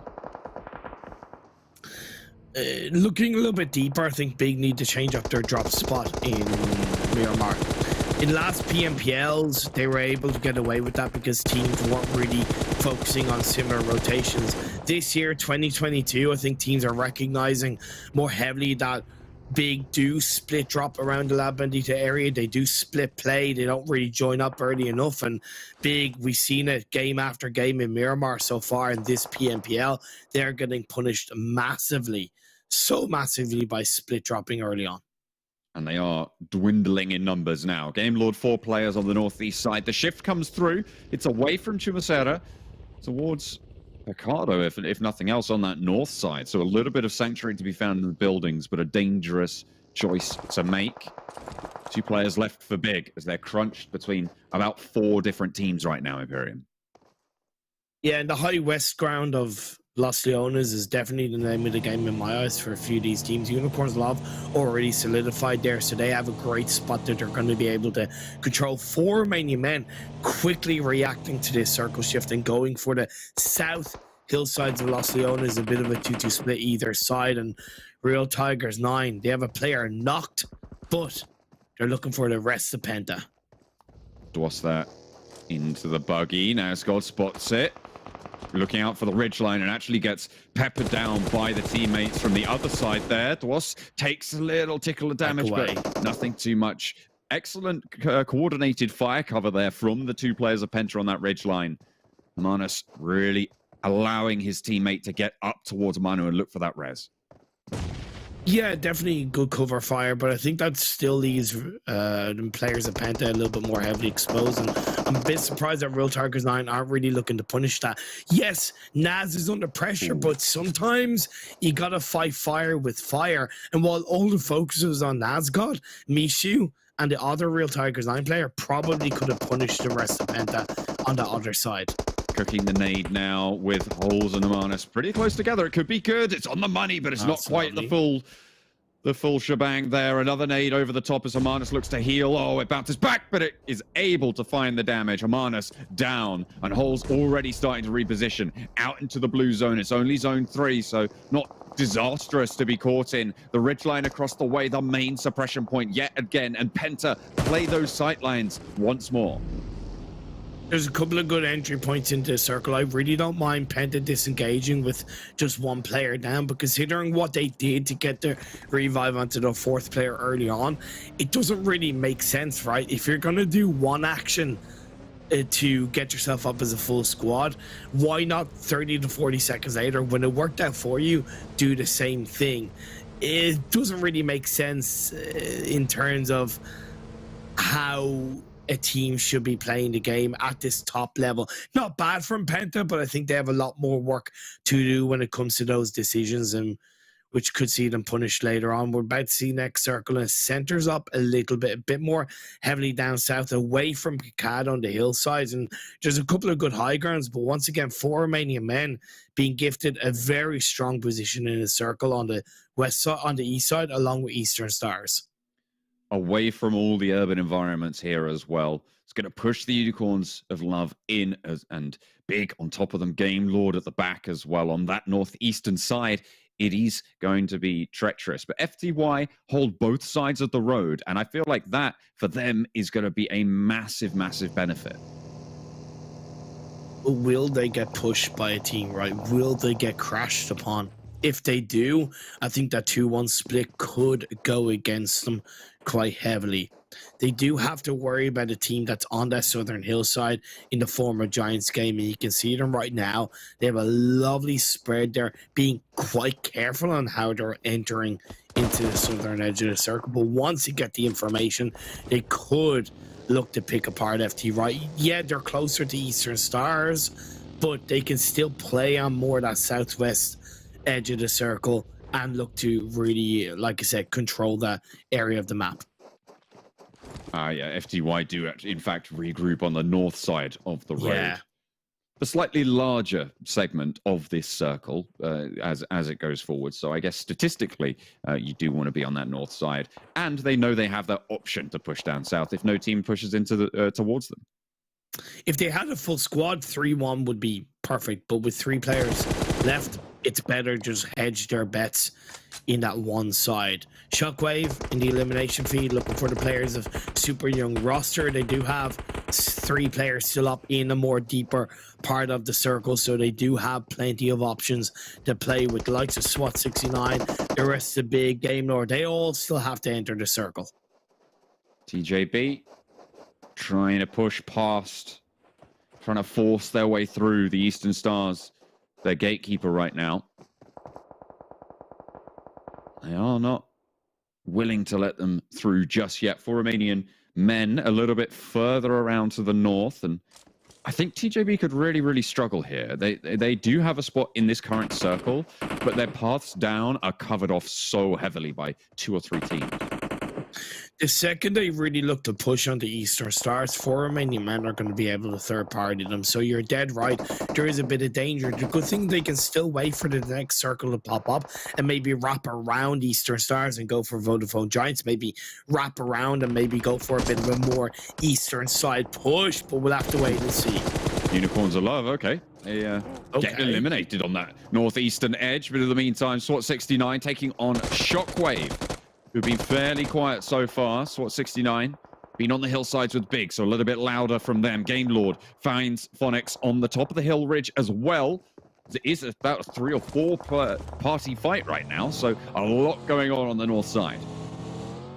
I can't believe Game Lord were able to clean up Unicorns of Love just so damn quickly. Mizawa, the last player up for a Big. Real Tigers 9 do end up going down. They try and push in on the northwestern edge of the circle. They face the wrath of RESQ as the next circle does pop up. It shifts down south right into the loving arms of FTY. And PENTA, who managed to get into that compound on the south side, they used the fact that FTY didn't have an outpost there. Whether they knew it or not, they managed to find that opening and pushed into that south side. A good spot for them, yes, but with the circle as it is, you're probably going to want the north side of the road. And the Eastern, 4 Romanian men have done a great job of hugging the edge of the road, because there's a big dip that they're able to stay protected from the teams down the south and then still focus on the teams up north. So great decision making from 4 Romanian men. I would love to see them maybe send one player a little bit more up north if there is a bit of a ridge, a bit of a gap that they're able to pull that up. But for the most part, they have that eastern side absolutely covered. But if TJB had their wits about them here, they would have seen that 4 Romanian men have left their position and take that push onto the Eastern Stars, right? With the circle pushing you, it's time. It's time to make that decision. Or they could take this opportunity and swing out without the threat of 4 Romanian men to their right flank. That's what I'm thinking. That's what I believe they might look to do and slow Game Lord down a little bit. Game Lord aren't really looking to put massive pressure on 4 Romanian men. Just slow them down so they might be able to push it on to Super Young roster. Eastern Stars gets it, pick off one of the TJB players. That's going to leave them down to just a trio. Oh, actually make that duo. That was, yeah, there was a knock on a flush, and one more goes down out in the open. They made that break north, so they tried to get around the Eastern Stars instead of dealing with that problem head on. They got cut down by Game Lord, and 4 Romanian men turn around and handle a couple as well. With 2 players, though, that it's not all done and dusted just yet. The northeastern side really starting to pop off, though, as everybody's looking for position on this north side. RESQ having their best game so far since the first day of the PMPL league play. They're up to 4 eliminations. They have 2 players knocked, but the revives actually won't go through in that compound because they have taken blood inside the circle. Eastern Stars, finally, they're actually starting to wake up and they pick off Giants Gaming.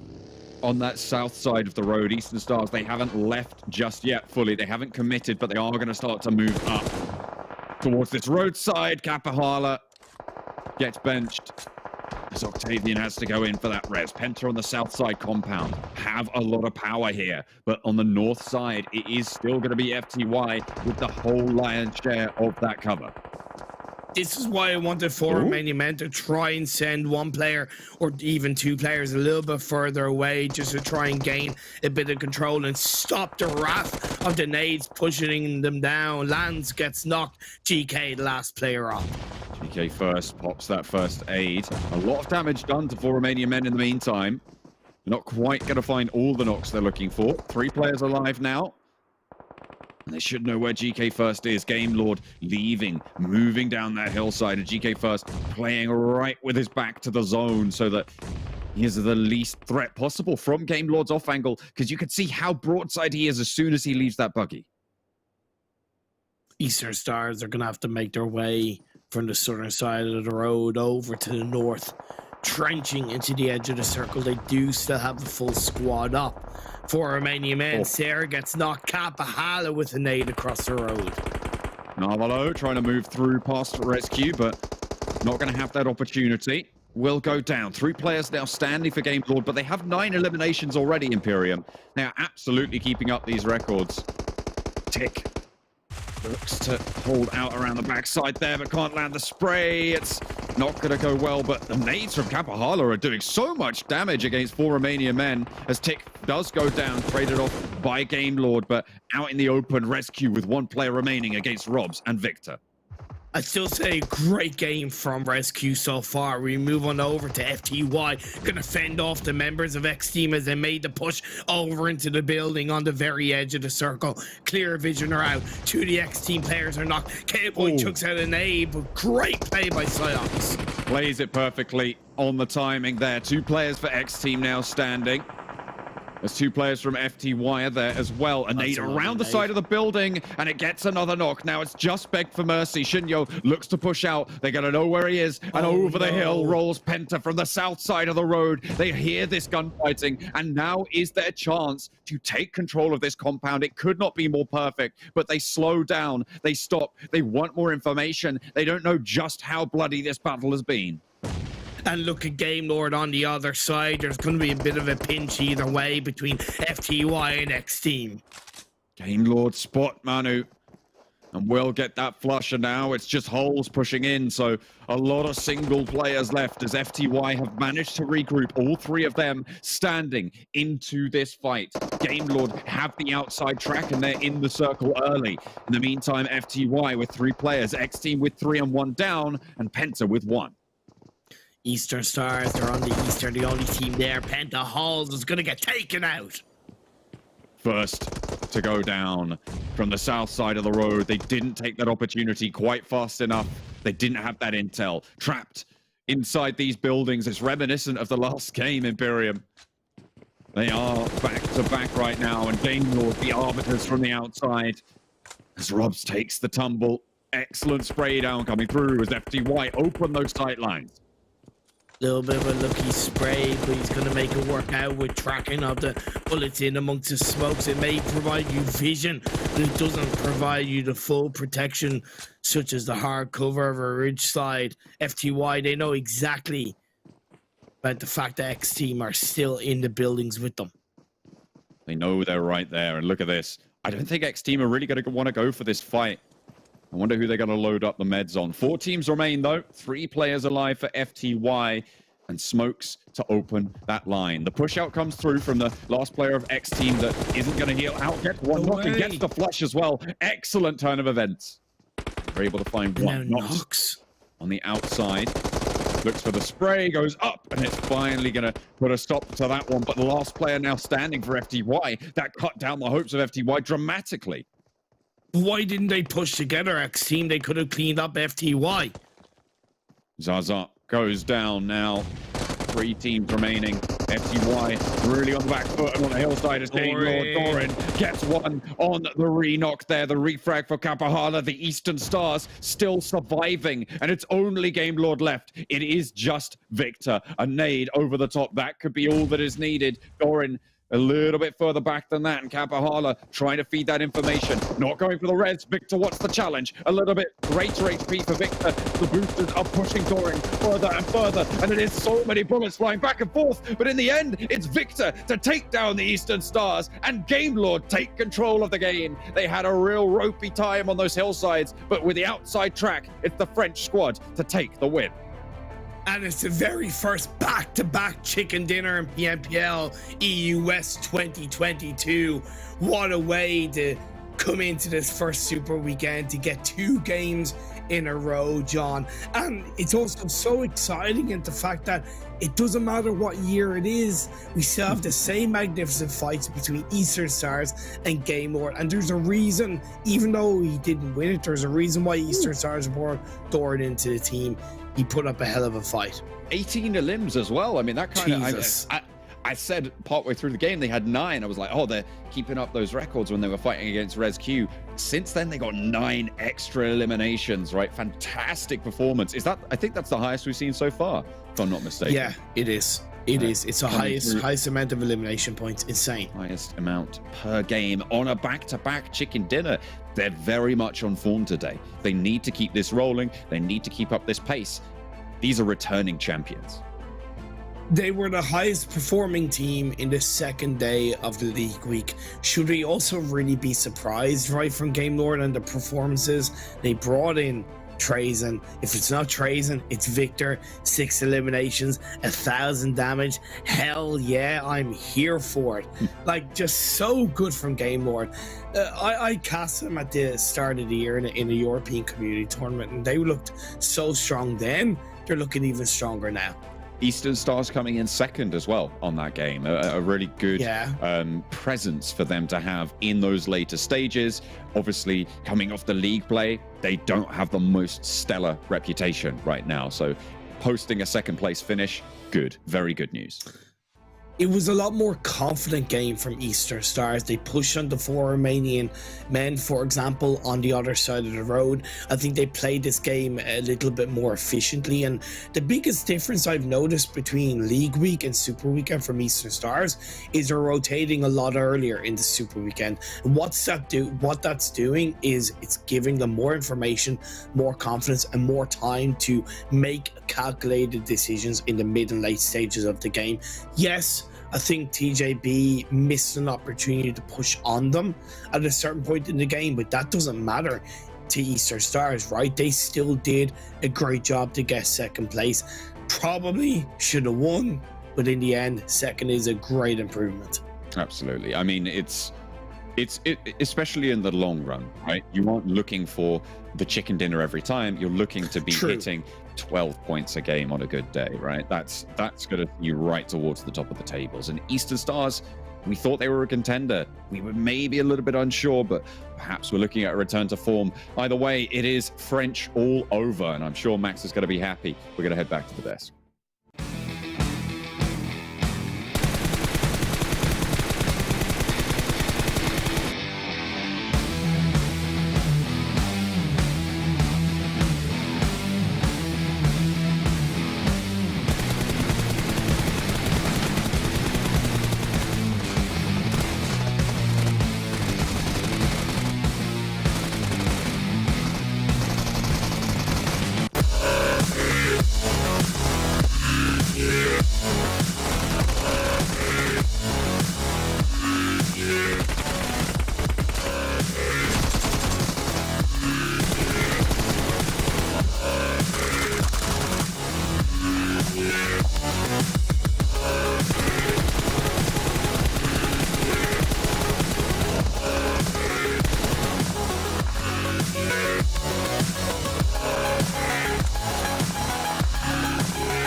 Hey everyone, it's PMPL Western Europe Spring Season 2022, and you know what that means? That means more player interviews. As today I have the absolute honor to be joined by Akashi of Gamelord. Akashi, how you doing, man? Comment ça va? Ça va, super, et toi, Max? I'm doing absolutely fantastic. Thank you so much for being with me for this interview. So I'm going to jump right into it right now, Akashi. First off, I wanted to know, how do you and the team of Gamelord feel before coming into this new season of PMPL? En fait, on est assez confiant, on est là pour essayer de garder notre couronne et on va tout faire pour. On s'entraîne vraiment tous les jours depuis quelques mois, là, 16h, 20h, 23h. Après, on a du coaching avec un coach, donc pour l'instant, on se sent bien. Great to hear. Have there been any major changes from last season to now this season of PMPL? Oui, on a eu des changements. On a recruté un 6e joueur qui est Tyson. On a recruté un coach. On a recruté un coach nutritif aussi et sportif pour être en bonne santé. Et donc, bon, on va essayer de. On a mis tous les moyens de notre côté pour être au top. And actually, very interesting to talk about that. Trazen in particular. How did that come to be that he joined the team, and how is it working with Trazen so far? C'est quelqu'un qu'on connaît depuis longtemps et donc on jouait souvent avec lui déjà avant. On avait besoin d'un 6e joueur pour des problèmes de disponibilité de certains. Et bon, du coup, finalement, on a décidé de prendre lui parce que c'était l'un des meilleurs joueurs de l'autre équipe française qui était CMG à l'époque, au dernier PMPL. Et on s'entend super bien. Il a eu un peu de mal au début à s'adapter, mais maintenant tout est nickel et j'espère qu'il va finir MVP. Hein. Hopefully we'll see if you can take the MVP away from Alicio. But also, with now having the addition of Trazen in the team, what kind of preparation have you and Gamelord made before coming into this new season of PMPL? On a essayé de changer de notre gameplay, plutôt edge. Et surtout, maintenant, on analyse presque toutes nos games à chaque fin de scrim ou entraînement, etc. Et on essaie de voir les erreurs qu'on aurait pu faire et les modifier et voir ce qu'on peut faire de mieux à chaque partie pour vraiment laisser aucune erreur. Great to hear. Hopefully you guys will be able to achieve even bigger things coming into the season. I mean, I say that. Last season, 2nd place in the league stage, 1st place in the league finals. You guys have, of course, huge expectations coming into this 3rd season. What would be your goal / objective coming into this spring season 2022? C'est de le gagner une 2e fois. Hein. Et pourquoi pas aller au PMGC cette année, parce que c'est vrai que l'année dernière, c'était vraiment notre but ultime et on n'a pas réussi à l'atteindre. Et aujourd'hui, on revient plus fort pour essayer de l'atteindre. Yeah, great to hear. Hopefully you guys will be able to make it in at PMGC this time around. But you know what, Akash, I'm going to ask you this as I always like to do. Do you have anything you would like to say now to the people out there who've supported Gamelord? I believe you created a pretty large fan base after last season. So what do you say? What do you want to say to the Gamelord fans out there? JLD OP, let's go. Nothing more, nothing less. Thank you so much, Akashi, for the interview. Really appreciate it, and best of luck going into this PMPL season. Thanks.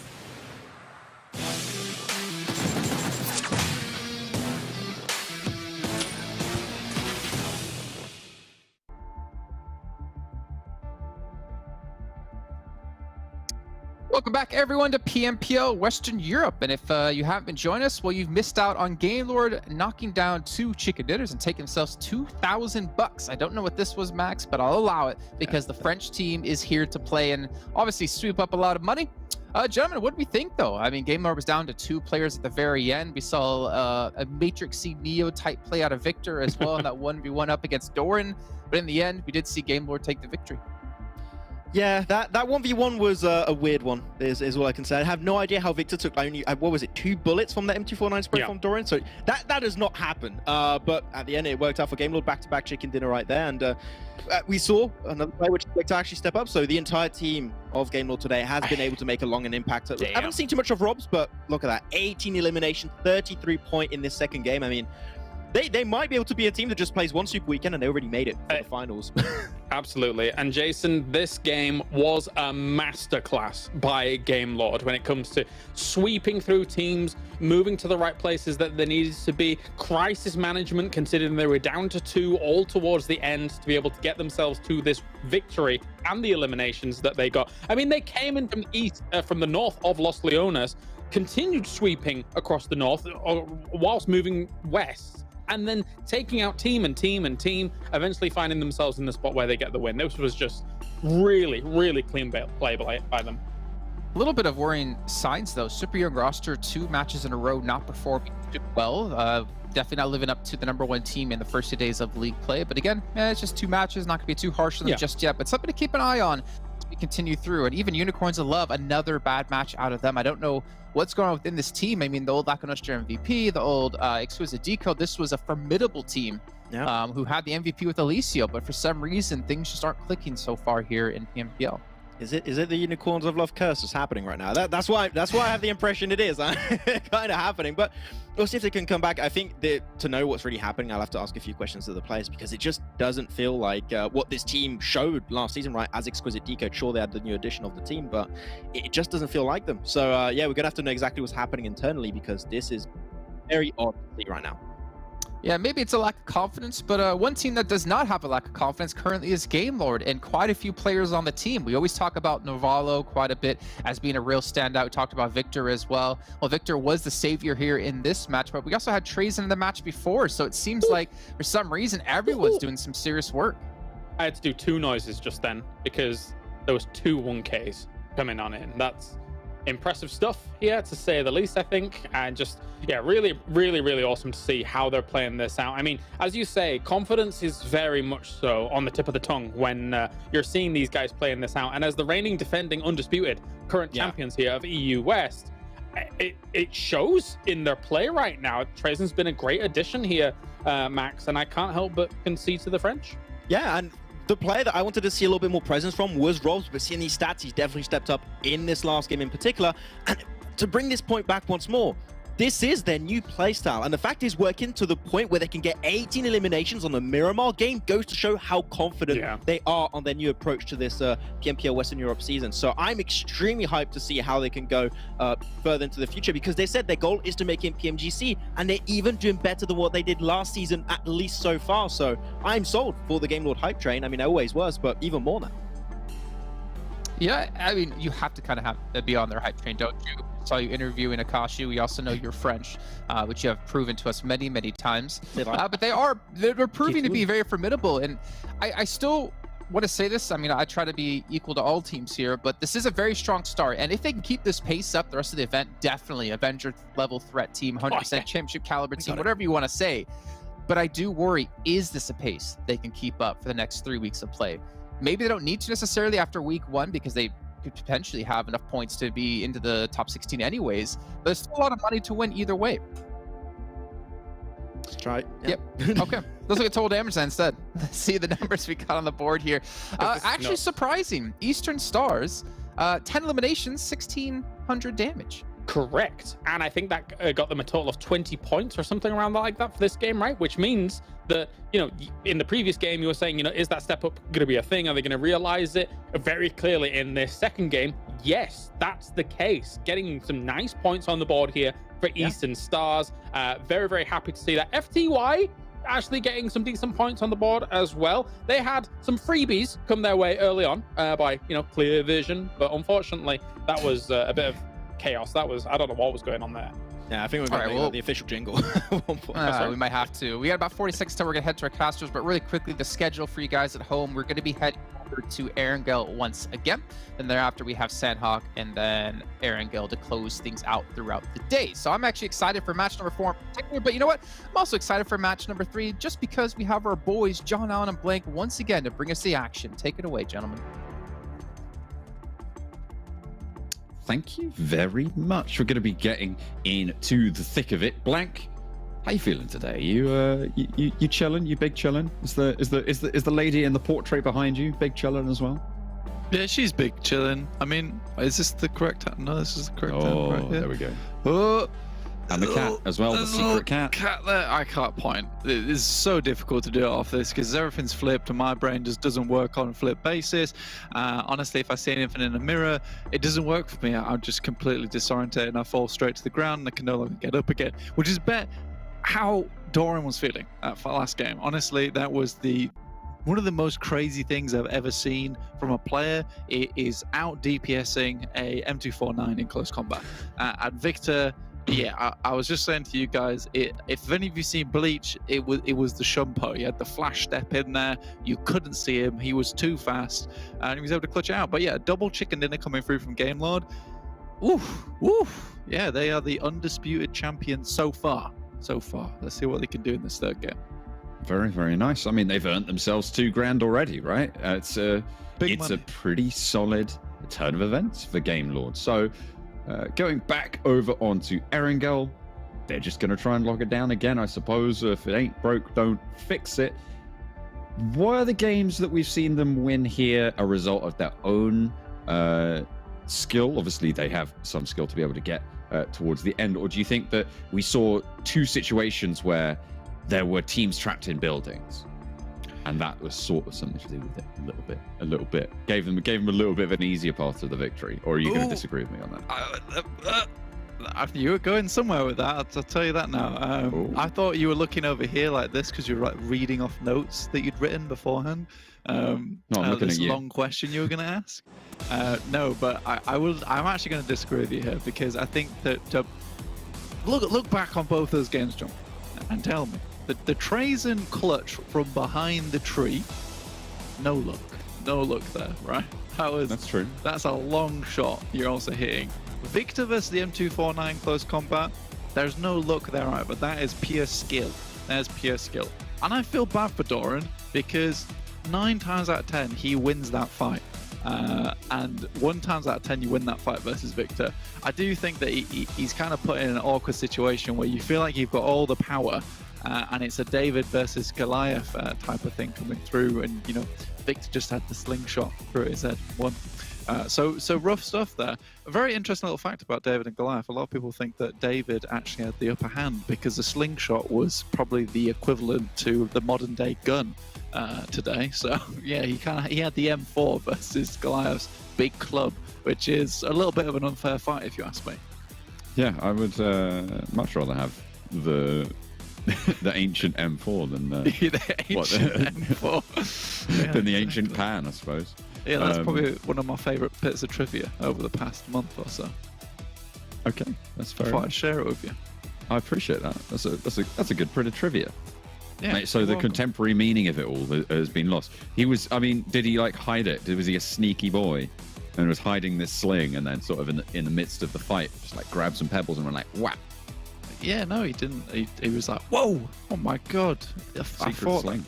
I thought that was just a bit of a scarf you had there, but no, it was this secret weapon.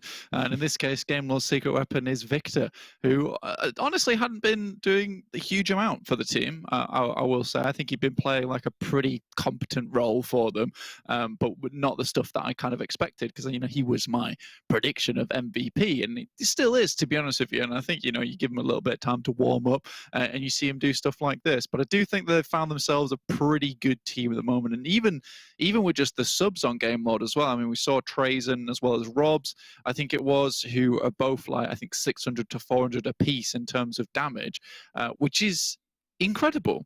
Because I think the rest of the team was around about 1,000 across the board. So if you add those two subs together, you're equaling the same amount, even though they've been like switched in and out again. So that's really good. Everyone's putting up a similar kind of performance, which is perfect. Exactly what you want from a team. You don't really want any weak links. And if you don't even have a weak link in your sub, goodness me, Game Lord's really locking it down in terms of the players in Europe.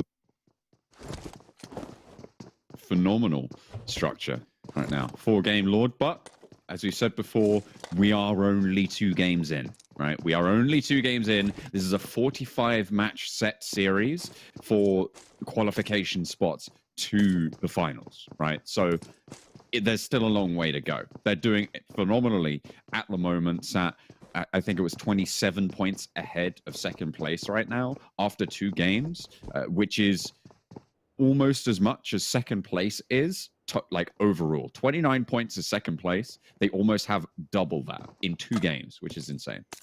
Yeah, they are fighting at the top of the moment, which is incredible. And I think they're really locking it down over in Yasnaya. It's a great place to be, having got a lot of good rotational paths even up towards that north side of the river as well as the south side. So it's a really good option. I think I remember in PMGC, similar things were happening where I think they fought for this area, this town itself, with another team until pretty much the breaking point was that the other team had to leave eventually, which is exactly what they want. They're completely uncontested in Europe, which makes their life even easier, rotations easier, and no one really wants to step to them, which is beautiful, exactly what you want. Looking at other teams though in the lobby, Vodafone Giants really haven't found too much success so far with that centralized position over in Pachinki. Again, there's only been 1 game played, so maybe something else does happen, but they really did have that opening towards apartments and school, and weren't able to take advantage of that in game 1.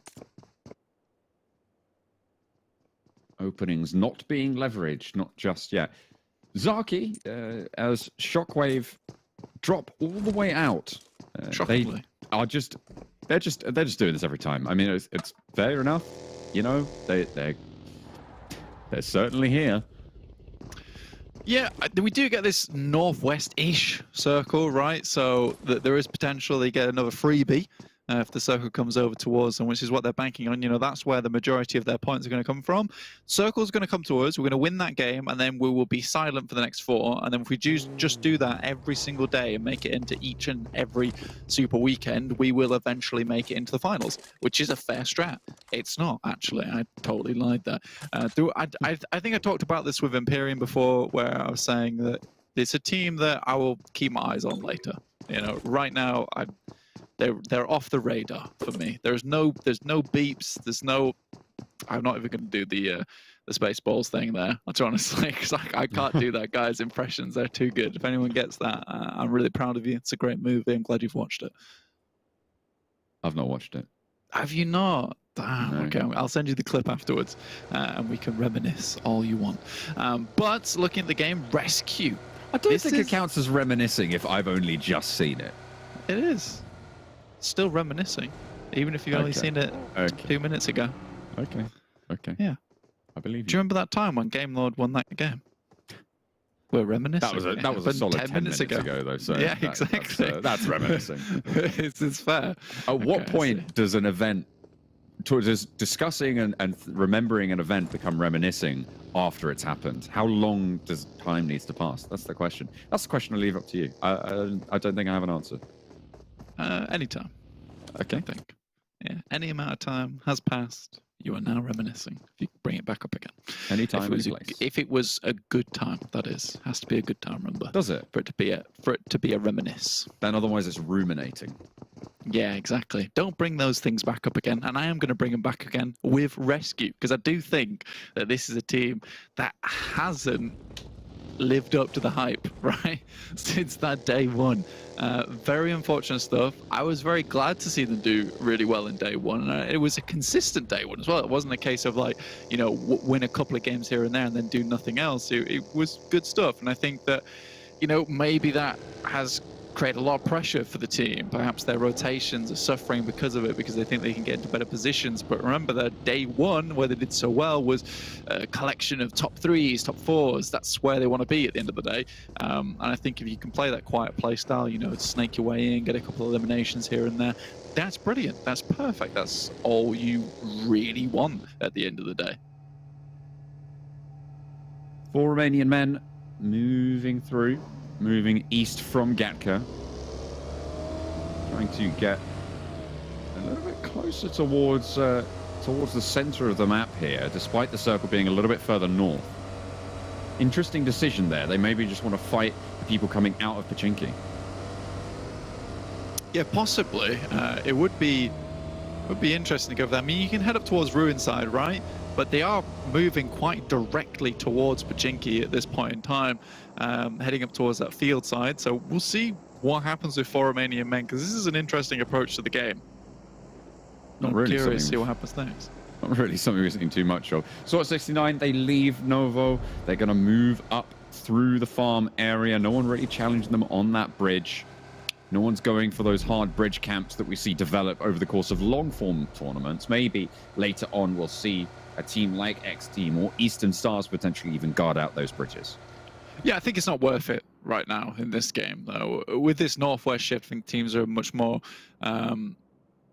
preoccupied with getting into a better position. With the majority of the lobby dropping on this western side of the map anyway, realistically, the only 2 teams that drop, or 3 teams that drop megally east is Game Lord, Unicorns Love, and Eastern Stars. Everyone else is kind of around this area, so they don't want to get left behind. So you get into a good position early. It's great news for you. Tongjiabao taking a very strong spot here. Do need to be careful with it, though. 2 on top of Everest, 2 down towards the compounds underneath. This circle, though, unenjoyable, I'd say. It does cause some problems. We've seen it before. Most teams should be used to this type of thing. Gamble a little bit, but make sure you're in the best position for it. This is where Shockwave get their points, isn't it? This is on on a hard, weird shift, and it just goes up to them at the last second. We'll see if they're able to fill their net there, and bundle up a couple of points. Yeah, I mean, hopefully Shockwave can do something with this. Again, they are not in the best position anymore, though, because the further they get in towards the circle on that northwest side, the more they put themselves at risk, because teams are going to be coming through South George, causing problems there for them. There might be a traffic jam over towards where Big is playing. And talking of Big, I think this needs to be a game where Big does well. I think you mentioned it quite aptly in that last cast, John, where you're saying, how have they fallen for this again from FTY, cornering them in the warehouse, and they went down shortly after into that game, not really getting many points on board. So they can't really keep falling prey to these same mistakes, and our Erangel needs to be a strong position for them, considering this is where they got the majority of their points from. We're going to slurp up a couple of those points again, but a little bit of time between now and then. 64 players alive, still blank with 10.5 minutes in. Teams are going to start to spot each other as the M24 pops the shot but doesn't quite land it on the dot. For Romanian Men stay alive for now with their heads intact. Keeping it calm, keeping it chill. They are in a pretty good spot, though. You know, we mentioned them coming up towards the south side of Rozhok, and it's worked out well for them. They have a very strong compound to be playing around with. Yeah, it's not hyper central, but then again, that puts you in position of playing on Rozhok Hill or even on the other side of the river, which again doesn't really provide you much cover. So you take the slight hit on centralization for a little bit more of a sturdy compound in this case. So I'm okay with this coming from four Romanian Men. They just need to hang on to the hats, like you were saying, John. Don't let those get blown off by any snipers. Checking through the window, make sure they're scouting, and everything remains to be seen. Tongjibao moved off of Everest, down from those compounds, and have moved slightly further in towards ruins. This will give them a fair bit of cover. Victor spots Icy through the window, but Icy sends him back. Ducks him back with the DP. Eastern Stars around the hillside at the top as well. And they're being ticked away by the blue zone right now. Unicorns would love position. It's very difficult, I would say, for the Eastern Stars to push up on, given the off angles that they currently hold. The information is there. The hope for Eastern Stars, I'd say, is just a full-on crash, but it's very risky. Yeah, for Eastern Stars, again, this is what you'll fall prey to a fair few times if you're playing from Mill to Power. If you get this circle shift up here, you are most likely the last to enter the circle. You can see them here just moving up towards that northeast side. The circle's about to pop as well. So again, they've got more moving to do. And now this truly is a big circle. They need to capitalize off the top of this. I mean, this is a game where you're practically given points, but they do have to be very, very wary of where teams are coming in, because it is that northeast side and northwest where they're going to be causing the most amount of problems. Luckily for them, Super Young roster already took a knock and a flush from Shockwave, who have refused to come into the circle. So they're a little bit battered and bruised. But these teams on the eastern side, they're a little bit less so. And right now, Big has to make a decision of northwest or northeast, which one to take priority over. And they don't know which side has the most casualties. Game Lord are actually heading out towards Unicorns of Love position. They want to guard this spot. They want to guard the northeastern flank, and in the meantime, SWAT 69 have moved into that vacuum that they've left behind them. Game Lord moved north really quite quickly here, and now they're going to have teams ahead of them to worry about if they want to push in. SWAT 69, like you said, straight across that bridge into position to make sure that no other teams can get there too early. But now Game Lord, Eastern Stars, as well as Unicorns of Love, they're all vying for this odd position here. And with SWAT 69 putting up the wall, it's really a case of, you know, fight now or try and get those knuckles busting through those bricks and get into the circle itself. I do think that, you know, if Game Lord wanted to take that fight with SWAT 69, they probably could comfortably win it. The question is whether or not Unicorns of Love or Eastern Stars would decide to go for a third party there, which is more than likely, right? So Game Lord's got a lot on their hands, because they're almost in that position where they have to take the initiative because they're between everyone. Eastern Stars have skirted around and they've gone a lot further north, so they're getting out of this fight entirely. SWAT69 playing on the junction of the roads right now, in their little compound on the south end of Severny. Eastern Star's actually going down into one of the bunkers. Yeah, I mean, look, they've been traveling for a long, long time, John. Just check out Octavian, Doran. They've hardly got any meds on board, no boosters. The actual, vests might not be very good. So this is a good position where it's very safe to loot. Not many people are going to be coming there. They've got the vehicle to block out anyone trying to get down there in the vehicles. So it's okay for them, and I think this is a respectable decision to try and get into a spot where they can loot up some and get prepared for that end game. Victor starts things off strong versus Unicorns of Love for Game Lord, and Daddy also going down to Akashi, so this fight going terribly. This feels targeted. Game Lord stayed out to try and go for this fight, but Alicio is there. He's looking for punishment, and it's actually going to find it across the way. Victor suppresses that line beautifully. Now Reznov up to bat. One player down. Akashi for Game Lord right now, but that is in a resable position, and it's just Reznov for Unicorns of Love. They can res out in the zone. Oh, it's just ticked 4. He should be able to run to the zone and get resed up a little bit later. And they'll have to make that work. Pops the first aid early. I think Akashi should just go down again. Yeah, there he goes, knocked. Needs to crawl into the zone. Yeah, I mean, this should have happened beforehand. I think most people take it as, zone 5, you can't really go for those knocks. Reznov, final one remaining from SWAT69, do trying to get in on this, but Reznov's a pretty tricky target to take down. Gets out the back door, finds another as well, but finally put in his place. PNL able to shut that down, but they lose a player in the process. A really solid result for Reznov in what was a difficult position, but they still go down far too early for the Unicorns of Love liking. Yeah, I think right now for Game Lord, if they weren't so low on HP, they most likely would just breach that compound. And I think they're looking for it right now. It'd be a good thing to go for, specifically because it is so close in the circle, and with the sight lines available there, it's a pretty good spot. Just 3 players, SWAT69. I think Game Lord's still up and kicking with 4. And, Game Lord doing so well this early on is a little bit crazy to think of, considering they've just come off the back of 2 chicken dinners. Can they make it 3? Well, let's see. At the moment, though, our elimination leaders are Shockwave on the north side from shooting range. They've been handling 2 players from Super Young roster. I think they managed to get the remaining 2 as well there. Now they're going to be playing on the north side, near to the Eastern Stars.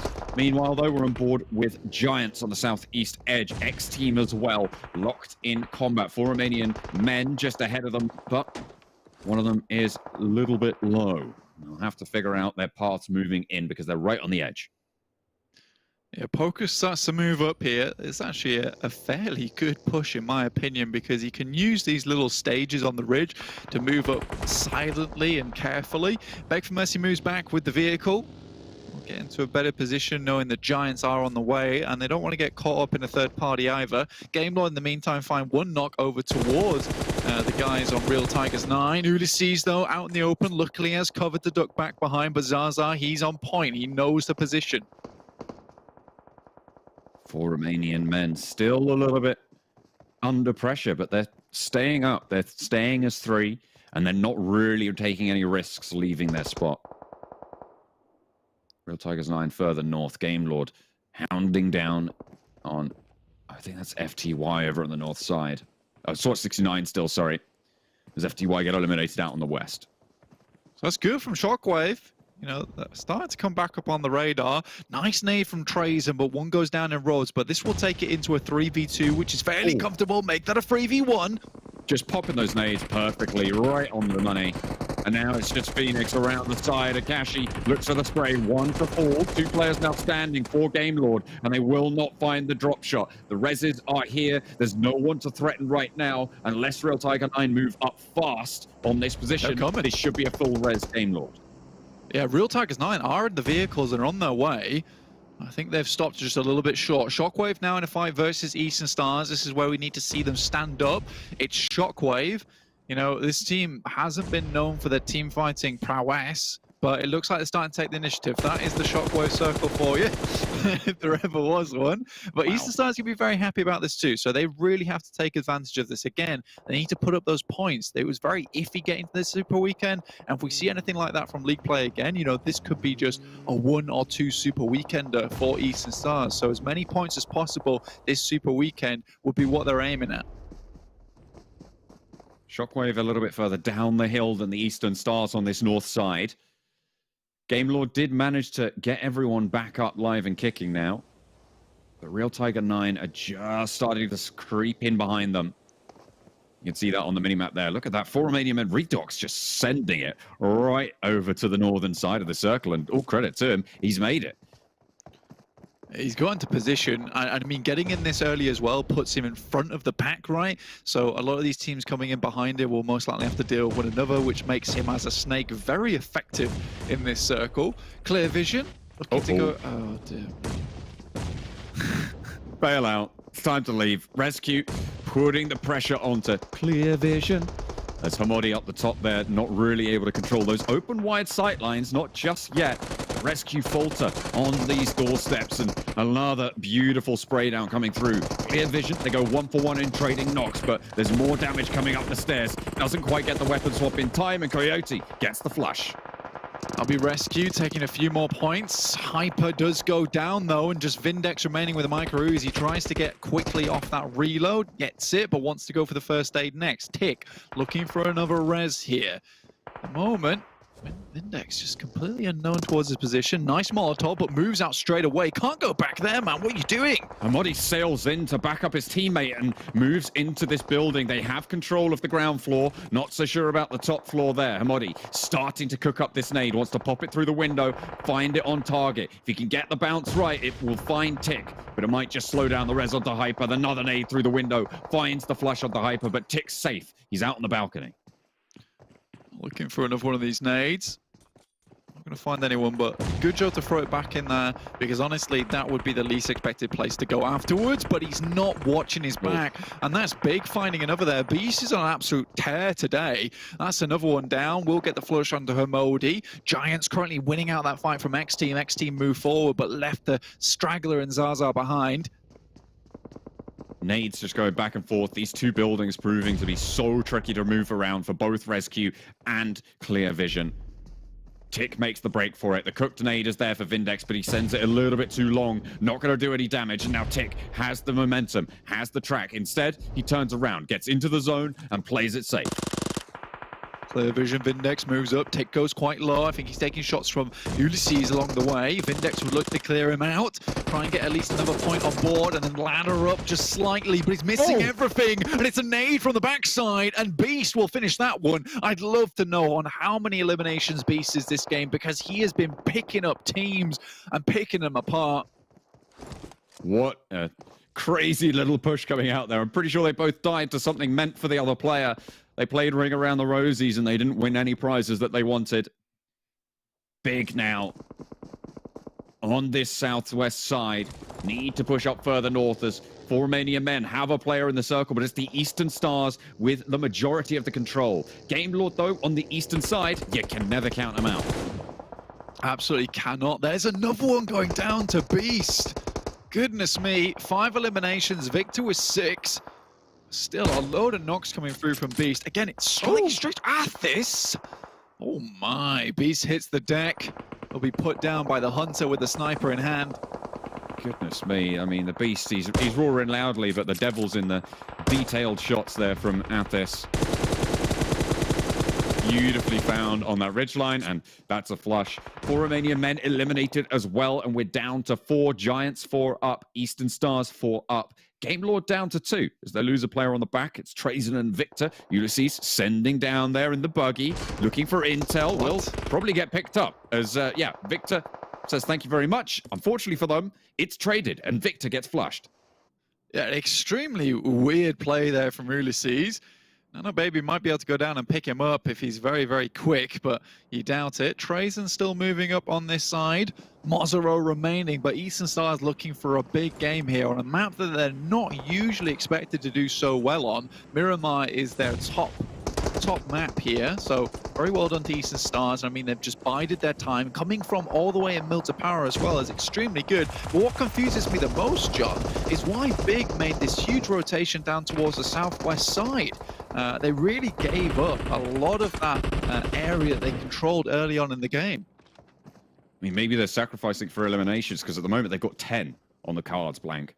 A phenomenal result. And sure, the majority of that coming from Beast, but still, Mazzaro with 3 and more to go if he's a good boy. He's on the outer edge. They expect him to be inside the shack. They're not getting any markers in terms of damage. They do really have to start worrying about Giants though, but they will have to cross over open plains over towards Eastern Star's side. Right now Octavian just sending bullets through. Realistically, Mazzaro just wants to live as long as possible. Remember, I said this game was about points for Big, and they need to put up some now after that pretty much catastrophic failure over on Miramar. A 3rd place would be good, but with the amount of nades coming his way, it's not looking so likely anymore. They're already guaranteed 18 points here. And finally going down, they will take those 18 points, put them up on those cards. Trazen potentially getting pushed on here by Giants into his position, not quite spotted out just yet. He's seen one, but there's a player right to his left. Oh, it's not the rundown. Not just... Oh, no, it did come through. It did come through. The POV swap really caught me off guard there. I thought he was going to survive that, but no. 2 teams remaining, Eastern Stars and Giants. They've got a good push here. With the smokes that were put down by Big, though, it does give Eastern Stars a little bit of time to recuperate, but it also blocks this vision, allowing Giants to move up a little bit more closer than perhaps Eastern Stars were prepared for. They have been fighting for quite some time, but look at Giants. They're all ready and stocked up in terms of boosters, in terms of meds.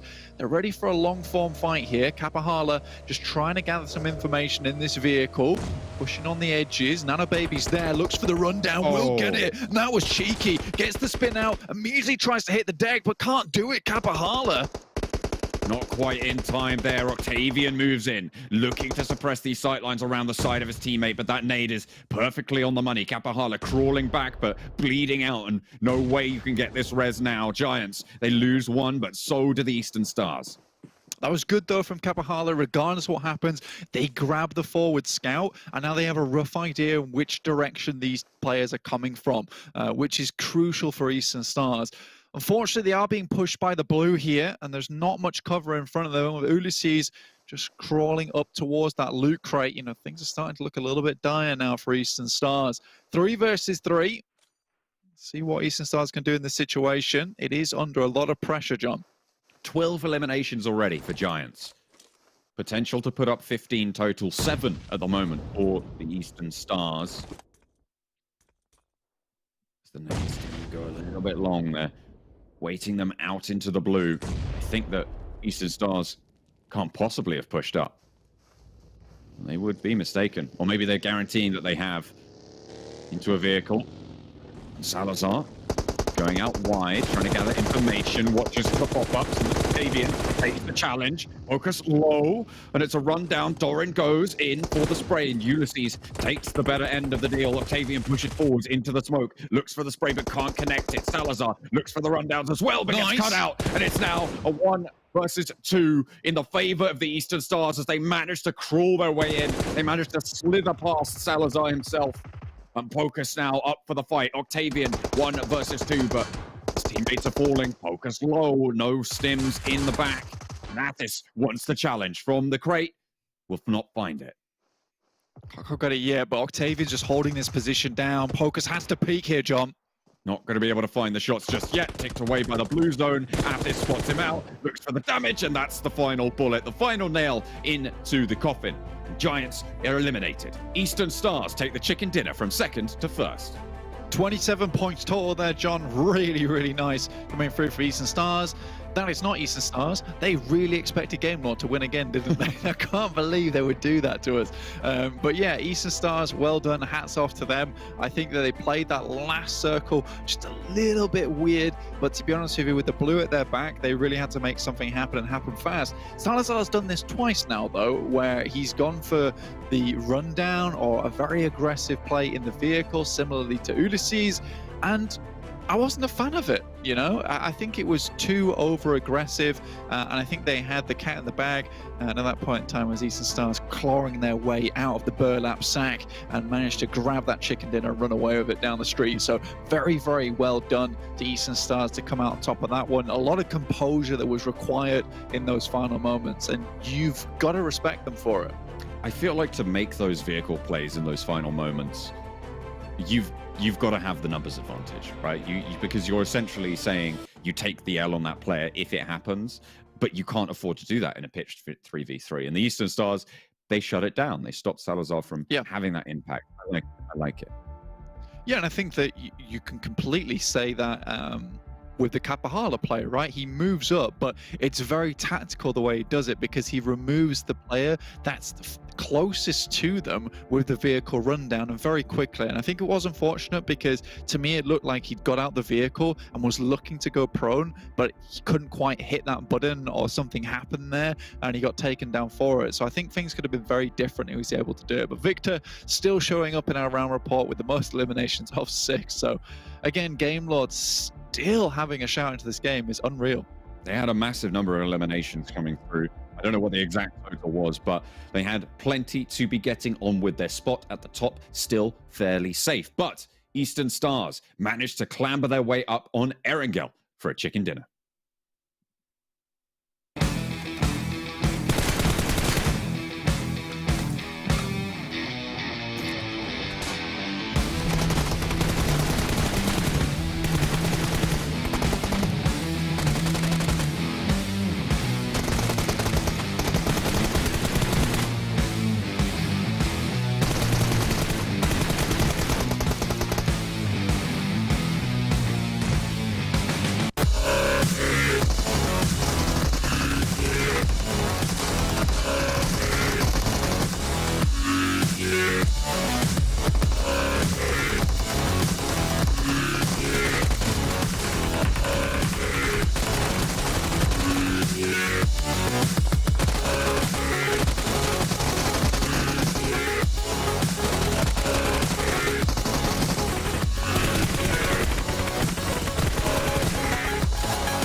Welcome back to the PUBG Mobile Pro League Western Europe Spring 2022 season. Before we do hop into breaking down that last match, where we finally see another team besides Game Lord take themselves a victory. Remind you guys once again about Monster Energy, our official energy drink partner here at PMPL. So go check them out, go grab yourself a Monster and get hyped up and ready to go here for the last two matches we have of the day.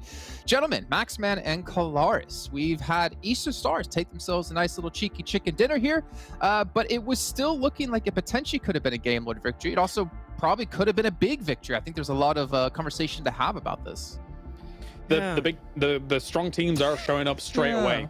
It's all right. Max was hoping for the back-to-back-to-back, I think is fair to say here when it comes to Game Lord, and understandable, but I think we really do have to focus on the fact that Eastern Stars here, this is night and day from what we saw in the league play here. So it just brilliant stuff by them overall, considering they were able to get this pickup. And it was close at the very end, Max, considering this pickup. Yeah, I really felt it was going to be actually a giant chicken dinner for the longest time, but I think Salazar felt rushed and he was like, I want to go for the push. I can't stay still for 2 minutes. And he just went for the push out with what was a buggy, I think it was. And they gave them an advantage over to Eastern Stars. And Athis in particular, going a little bit further over to the northwest, got the perfect off angle to really dislocate the members of Giants to actually secure the win. So, as you said, night and day, 25 points off of this third game. And now, actually, off of this game alone, Athis is the second top fragger of the entirety of today. So, this is the step up we needed to see from Eastern Stars.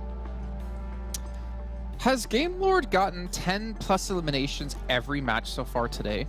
Yes. Yes. They have. And in 3 games, they've had 76 points. That's insane. What are we watching here? They may not get the chicken dinner in this one, but still, 20 points. I cannot believe. Whew. They have 36 elims on the day so far. What's going on? We usually agree that a good super weekend, right, is about 150 points where you get always a 10-point average per game, right? They've made half of that in 3 games out of 15. That is how good they're performing right now. Are we going to be seeing like a 200-point super weekend from them? They're on track on doing so. Yeah. They definitely are, and you know who's not on track to even get remotely close to that? Unicorns 11, super young roster. Again, I have to keep harsh on them because this is the 3rd match in a row now. We've seen them on the 2nd page. They're not living up to how well we know they can play. And I mean, to be fair, so is TJB here, getting only 2 points for themselves. Real Tigers 9 UK. Yeah. We're only seeing a couple teams really pull out that consistency here so far, James, in this first 3 matches. The Unicorns love one, especially, and in particular this game. Me and Max were kind of looking at how they were playing things out and how they were trying to rotate towards these circles towards the end. And this is completely assumption, so I don't know exactly how the calls are made, but I feel like their attempt to get into the circles later, it was quite strategically shallow. And the reason I say that is because they're in a compound, which is very, very commonplace, but they know that they're already shooting at someone, going for eliminations against Game Lord. Game Lord then holds the position wrapped right around them, and then they just dart straight west to try and get themselves into the circle. I think a wider rotate, you know teams are going to be in that area, and it's a very open area. They need something different here. Okay. It just felt weird because they got the information on Game Lord for a second, and they just they had so many options to rotate up north towards Savannah. There was a lot of options available, but they just felt like, let's just commit to the play, which in that scenario was definitely not the right call, and they just got completely dismembered after that fight with Game Lord, so not the right play. Okay, well, let's take a look at our damage and actual eliminations here in this last match, get an idea of how much damage some teams did put down. We know Game already dropped themselves a massive amount of eliminations yet again, but we can see here, like, still putting up pretty good damage behind this, and I'm obviously focused on this for a certain reason, because in the last match, I believe, and even in the first match, they were down to 2 players and we're still putting up consistent elims here. Then we still see Big in the meantime with the zone going their way, at least initially, putting up a really good ratio here of elimination and damage. They're having a lot of northern circles. Big, they're feeling pretty happy with the Erangel luck apparently these last 2 days, looking good. But you were a little bit skeptical too, right, Kalaris? This is a point you brought up while we were watching the game, which was they held on to a pretty risky split in like the mid to late game transition period, and it was looking a little bit scary, and I think they did lose a few members off the back of that. So just sometimes Big they want to go aggressive in this tournament, but need to make sure they don't forget about being in a good position, because that can hurt them a little bit in the long run. Yeah, I'll try to say this quickly and succinctly. They had a 1-1-2 split, and they had all the natural advantages available to them. Circle, double crate available to them. And yeah, they got themselves plenty of points. That's great. I just expect you know, maybe even the win conditions coming out for a Big, given these circles, not we're 3rd, 4th, meh. Yeah, I mean, it is unfortunate for them. And if we keep in mind, it's still $1,000 every time you get yourself a chicken dinner. So these stars get themselves some good money going towards them. But it's time now to maybe check in with our overall standings, right? Get an idea of where the teams currently do stand, how many points Game Lord has. As you mentioned before, James, 76 points here on the day so far. But I mean, it's just clear. Like, Game Lord Eastern Stars are just performing much better than, well, any other team out there at the moment. They have more eliminations than anybody else has placement points. Never mind the other placement points that they have. That's just... They have more eliminations than anyone after 4th place. That's monstrous. I don't even know what to say. Oh, man. But this is way closer than what we expected going into this tournament, right, guys? Like, we expected Game Lord to be up there, Eastern Stars to be up there, Big. They're finally up there. Though I am happy that Giants are not going down the route of, the slow start here. They're already in 4th position with 32 points. Still, a lot of teams are close to that margin, so they're not safe whatsoever in that top position. But Giants are looking also a lot closer to what we expected, even though I think that sometimes it could slow things down towards the end to secure that win. I think that should have been their win, but Giants is looking a lot more confident and clean than what we saw last season at this point in time. been really good for Giants so far. I mean, all things considered, yes, you're dwarfed by this ridiculous performance by Game Lord, but 32 points here. There's some, I mean, yeah, the points have been soaked up so tremendously by the top two teams at this point that even having 32 points given this point, where Pocus has got himself, I think, 7 eliminations as well during this, they've been playing really nicely. There was a moment where, as you say, Max, I thought that they could have won out this final situation, given that I think they had wider lines of sight upon their opponents, and they knew that there was a little bit of huddling together towards Eastern Stars, and yeah, it could have gone a different way for sure. I mean, considering Eastern Stars qualified by 1 point over 4 Romanian boys, I think they're definitely making the best of this opportunity to make it into the Super Weekend. And also, to be fair to Giants, like the roster switch they've had, I think with Sebi coming out and Salazar coming in, it's definitely worked out for them, because what they were doing before, unfortunately, in the last year of play just didn't really seem to live up to what we knew they could do. But speaking of that, you know, knowing what teams can do here, super young roster, what's going on, man? 14th place, Unicorns Love in dead last. It's been rough. I don't want to go too harsh after that. Yeah, I got the impression we're kind of beaten down on them on Super Young roster and Unicorns of Love. Actually, it's been a really tough start. It's only just 3 games that come back and happen, and luckily enough, this is only 3 games played. So one really strong result, and boom, you're on the first page. That's how easy it is. Well, I say it's easy. I couldn't do it. I didn't do it. But there's a chance for Unicorns of Love and Super Young roster to put himself on that first page. But we need to see a drastic change in how they approach the game, because, as you mentioned, Kalaris, that last rotation was just so simple, literally had nothing to back up the reasoning behind it. So we need to see a change in how they approach the rotation if they want to make on the first page, because right now what they're doing is just not what we expect from what we saw in the first 2 days. I only agree. Okay, let's take a look at the schedule really quickly here. We do have our 4th match out of 5 in total coming up, and it's going to be Sanhok. We're finally going to see this for the very first time here in PMPL, but we'll be seeing it a lot in next week in League Play when it's one of our 2 maps that we're going to rotate between the 2. But you out there, maybe you're not too great at the game, maybe you're a little bit more of a casual player and you need to learn a little bit on how to improve yourself. Well, luckily for you, we have a little, you knew it, you knew I was coming to you, Max. We have a quick little video to get you up to date on what Sanhok has. We'll see you guys in just a few here for match number 4. Sanhok. Inspired by the dense rainforests of Southeast Asia, Sanhok is PUBG Mobile's first 4x4 map. Previously home to military operations, the map offers very fast-paced gameplay because of its small size and fast-moving circles. Central locations such as Painan, Paradise Resort and Boot Camp may seem lucrative, but are contested heavily for those looking for zone advantage. Similarly, coastal areas such as Docks, Camp Alpha, Sanli, Camp Bravo and Kampong are safer being on the periphery, but can be brutal to rotate from once the zone comes into play. Zones tend to centralize on the map as the game progresses, but it's also important to remember that the circle shifts are faster than 8x8 maps, which may make for very frantic rotations and fights even in the mid-game. The fast-moving zone often means that players aren't always able to make it in, and going for heal battles to secure position points is a common tactic here. That's the strat, man. You're down to a solo, just heal it out for these. The use of vehicles is minimal, as the map is quite small for players to safely cross areas without encountering multiple squads.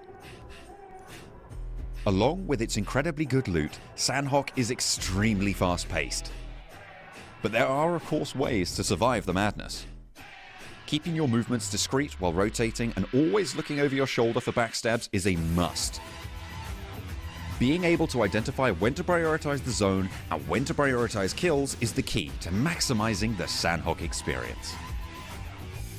Whether you're a squad wiper from Boot Camp who wants to hold the center, or a sneaky backstabber from Camp Charlie who is comfortable playing the edges, when survival is at stake, everything is fair in love, war, and Sanhok.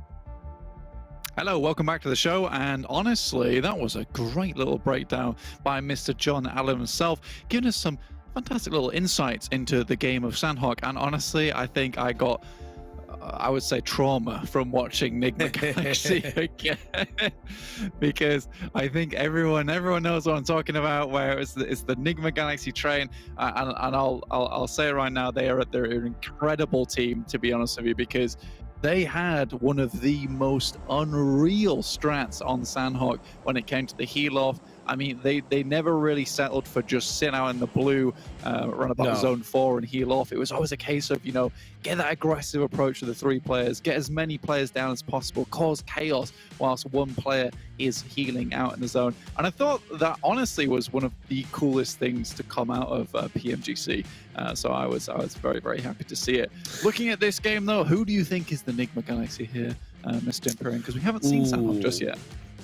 That's a really good question. Are you talking Nigma Galaxy in terms of overall success and the way they took the weight of PMGC in their hands? Or if you're talking about weight of PMGC in their hands, I'm looking at Game Lord, right? I'm looking at Big. Those two teams, they could be the new Nigma Galaxy. It's why even coming into this event, I want to see the next PMGC champions in this PMPL, right?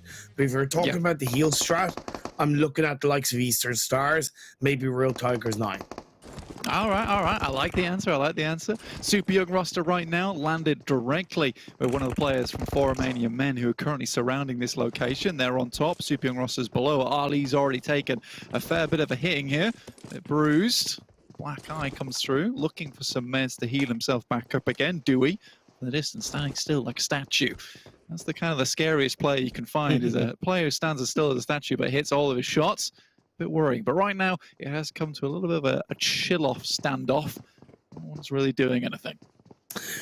Super Young roster does have a player in the backline outside of runes that could come into play massively against 4 Romanian Men. You can also see the lack of armor, the lack of vests, the lack of helmets from the 4 Romanian Men players is putting them in a very tricky position. You can see, yes, okay, there's no helmet on one of the Super Young roster players, but at least a level 3 vest is a hell of a lot more protection than nothing at all.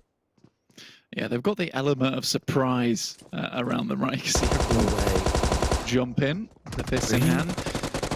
Mini tries to go for something there with the Thompson. Can't quite find it. Redux switches over to the shotgun. I mean, he's actually just going straight in here. And I think this is not what Super Young roster would have expected. Alendo would hope he's got some kind of long-range weapon in hand, because right now you're sacrificing the rest of your team into like a 4v3.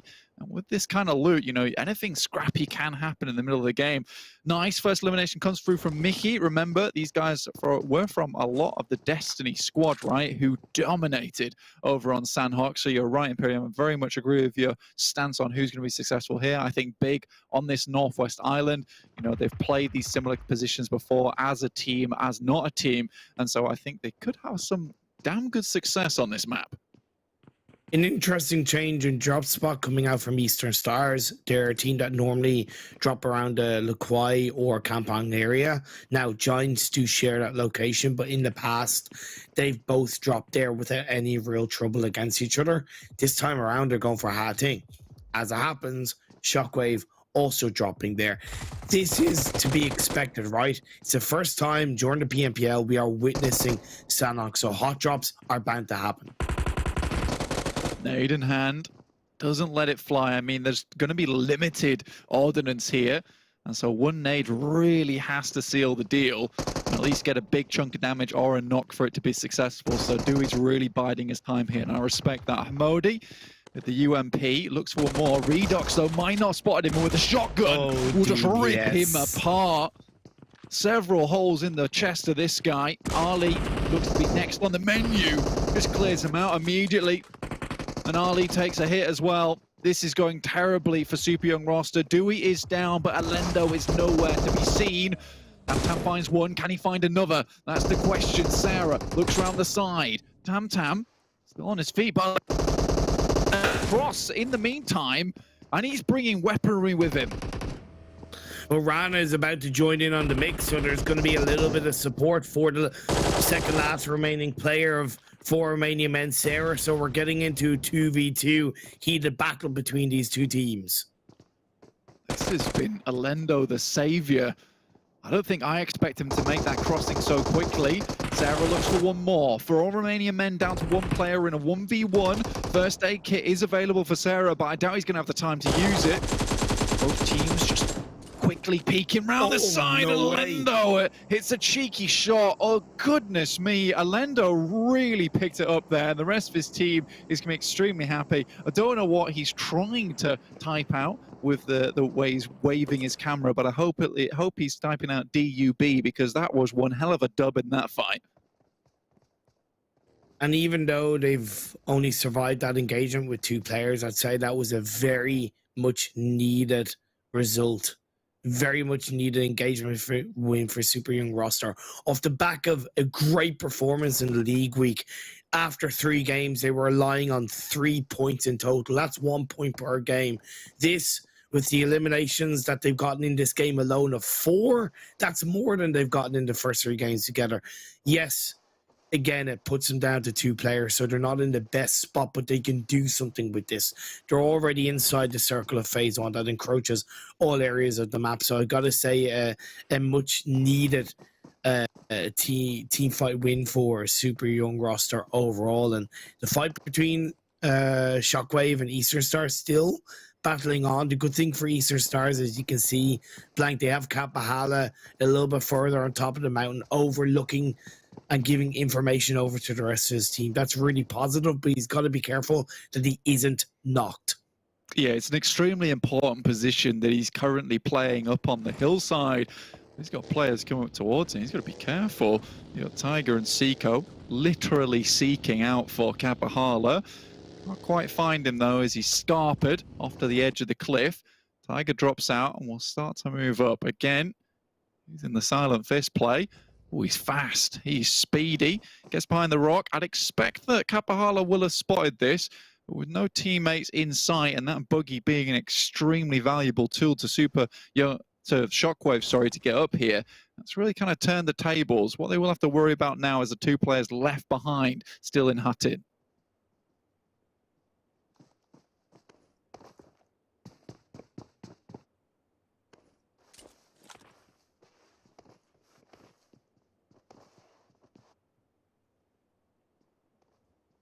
Shockwave, Minus, creeps around the fence.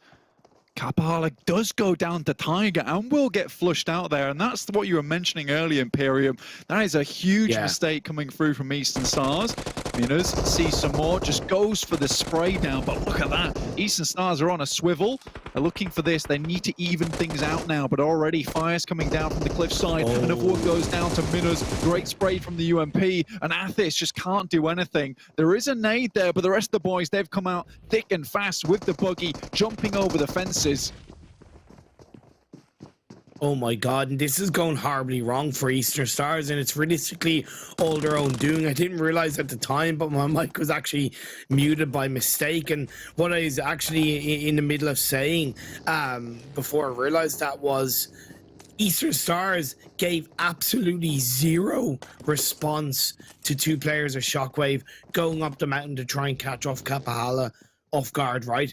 They should have been instantly on the push to the 2 Shockwave players on inside hatting, right? You touched upon it, but they should have done it before you even mentioned it, right? That's how quick they needed to be. They weren't, and they paid the price.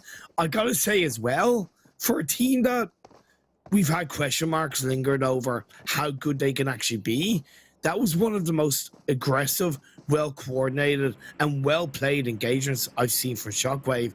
They are definitely more on my radar. Yeah, I will say, you know, the push up in the buggy to the top side, predicting that there most likely would be a player on the cliff, clear him out, and then immediately back down again to make that into a 4v3. Very, very smart decision, and you love to see it.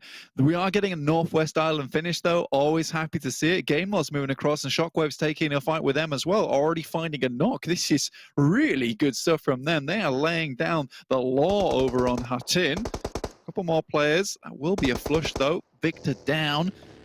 No longer any of those Neo shenanigans in this game.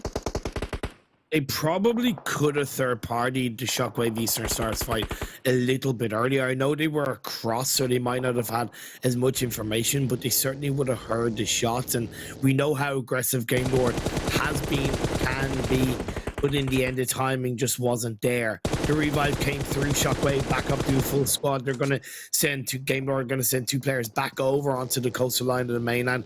Keep one on the very edge. Actually, no, keep one on the very edge of Ha Ting. All the while down on the trifecta area, you see things are starting to heat up. Blank Unicorns of Love have not had a good start to their first Super Weekend. 2 points in 3 games. They're holding on to the trifecta, but they have PENTA on the edge of the Northwest Island, and they have SWAT 69 on the edge of the mainland, overlooking the trifecta area. Yeah, so Unicorns of Love have got to play this one out safely. You know, SWAT 69 is a presence they'll have to be aware of, but yeah, you're right. PENTA holding down that crossing is going to be very awkward for a lot of these teams on the southern side. I do like what Game Lord just immediately opted to do, which is to secure that location with Narvalo whilst being across the bridge, and now the rest of the team can start to regroup with them. FTY have moved into the high ground spot on the mainland in which Game Lord did drop and loot from. So that should hopefully give them an opportunity. The thing that the likes of Clear Vision and even Shockwave need to be afraid of is the fact that FTY can take some pretty damn clear shots from the other side of the water on the mainland. There's a big gap. There's nobody on the mountain right now. I gotta think, why isn't anybody there? When we look back at PMGC, the likes of, you know, a number of teams are really controlling the mountainside when we had the Sanhok circles. I've seen it in plenty of other tournaments. Why is nobody there? Honestly, I think that, you know, you can play it one of 2 ways, right? You can gamble that we're going to end on top of Everest and then try and hold it down. But a lot of times, you know, if you're forced to come off that mountain, it's not the winning play. And I think at this point in time where we still have a lot of the extra zones in the circle, I think we've got Hartin finish on the cards, we've got Trifecta finish on the cards, or even a Camp Alpha. I don't think this is now the time to be pushing up there. I think if it's a spot you take early, you can maybe hold it, but I don't think anyone dropped up topside. So no one was really able to take control of that. And Big has just been clearing down from the south, moved back up to the northwest, which I'm pleased with. I think this is a good play. And now they're currently trying to make sure no one moves across from the water side, no one starts to swim on, and if they do, they can catch them in the act. So I think this is a good play from them. Super Young roster is gambling on Camp Alpha, which, in my opinion, Imperium, is a good play because they can stay relatively hidden there. Especially when they're down to 2 players, right? So that certainly does make sense. Indeed, the next phase is about to show up. It shifts down south. It still is a predominantly Northwest Island finish. A tiny tip of the Southwest Island is in play, and the big mountain, it's pretty much in the center. It needs to be controlled. This is a kind of circle where I think a team should look to, even if it's a risk, take a push with vehicles up on top of the mountain and hope that it's unoccupied. Yeah, I mean, if you're a team that's not quite in the best of spots right now, taking a quick run up to the top of the mountain right now would be a good idea, and I think I'd agree with you on that point. XTEAM, they pick up GK first as he tries to move in, won't quite able to make it happen. Lin also going down there. This is all going topsy-turvy for the Tongjiabao team. So they're struggling immediately straight into the water for Langzi and Langex. They're going to try and make it across a different way. Different team names, same strat, right? Rotate late inside Sanhok. I don't really like how they rotate or how slow they are to rotate throughout Sanhok, especially if you're going to hug the coastal line where you really are blocked off on terms of your exit strategy, right? When you hold onto the coastline, the benefit of a coastline position is that you're able to look 180 degrees, but you do eliminate the ability to disengage in more angles, right? You're locked into either go for the fight or jump into the water. Tongjiabao, because they rotated late, XTEAM are able to block them off quite efficiently. Yeah, okay, there's still 3 players up, but where do they go from here, Blank? Yeah, this is going to secure XTEAM's position, and they also have a huge amount of control over this bridge, and I think that they've quite confirmed that there's not really any teams on the other side of the bridge, and there's not a lot of teams down towards the southwest side, so they can comfortably hold out TJB now, knowing that the majority of their north side is clear. What they don't know, though, is Big is currently rotating down towards that southeast side, looking now to hold off that bridge from the southwest. Well, you mentioned in the last circle they were holding onto the coastline to stop a team from rotating onto the coastline, right? Now it's the opposite way around, and that's some really good response. Could they maybe done it a tiny bit quicker? Yeah, but you still appreciate the fact that they recognize that the opportunity is there. So that's some good play from Big. FTY, they opted to stick back down the coastal line of the mainland through side the boot camp edge, and they've been able to catch off a couple of the Giants players. K-Boy was able to confirm a couple of eliminations for his team, and I believe Giants are down to now just one player.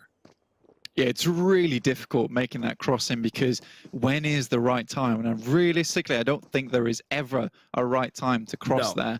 You just kind of have to go with the flow of it. And if you make it across, great. Yeah, try and take some tactical approach to it, hit some smokes on the way down, perhaps try and go when you hear the least amount of fighting, or if you hear fighting off the distance, maybe it's time to go then. But with this circle shift, now is the time for Big, in my opinion, to leave XTEAM alone and try and get that good compound down towards the bottom of the mountain. Honestly, I think otherwise you're going to see teams immediately rotating into that position. Perhaps they just want to clear their edges. If they can clear XTEAM out, this is perfect. But Super Young roster, they're actually coming up behind them. I think they're probably going to get caught out by this.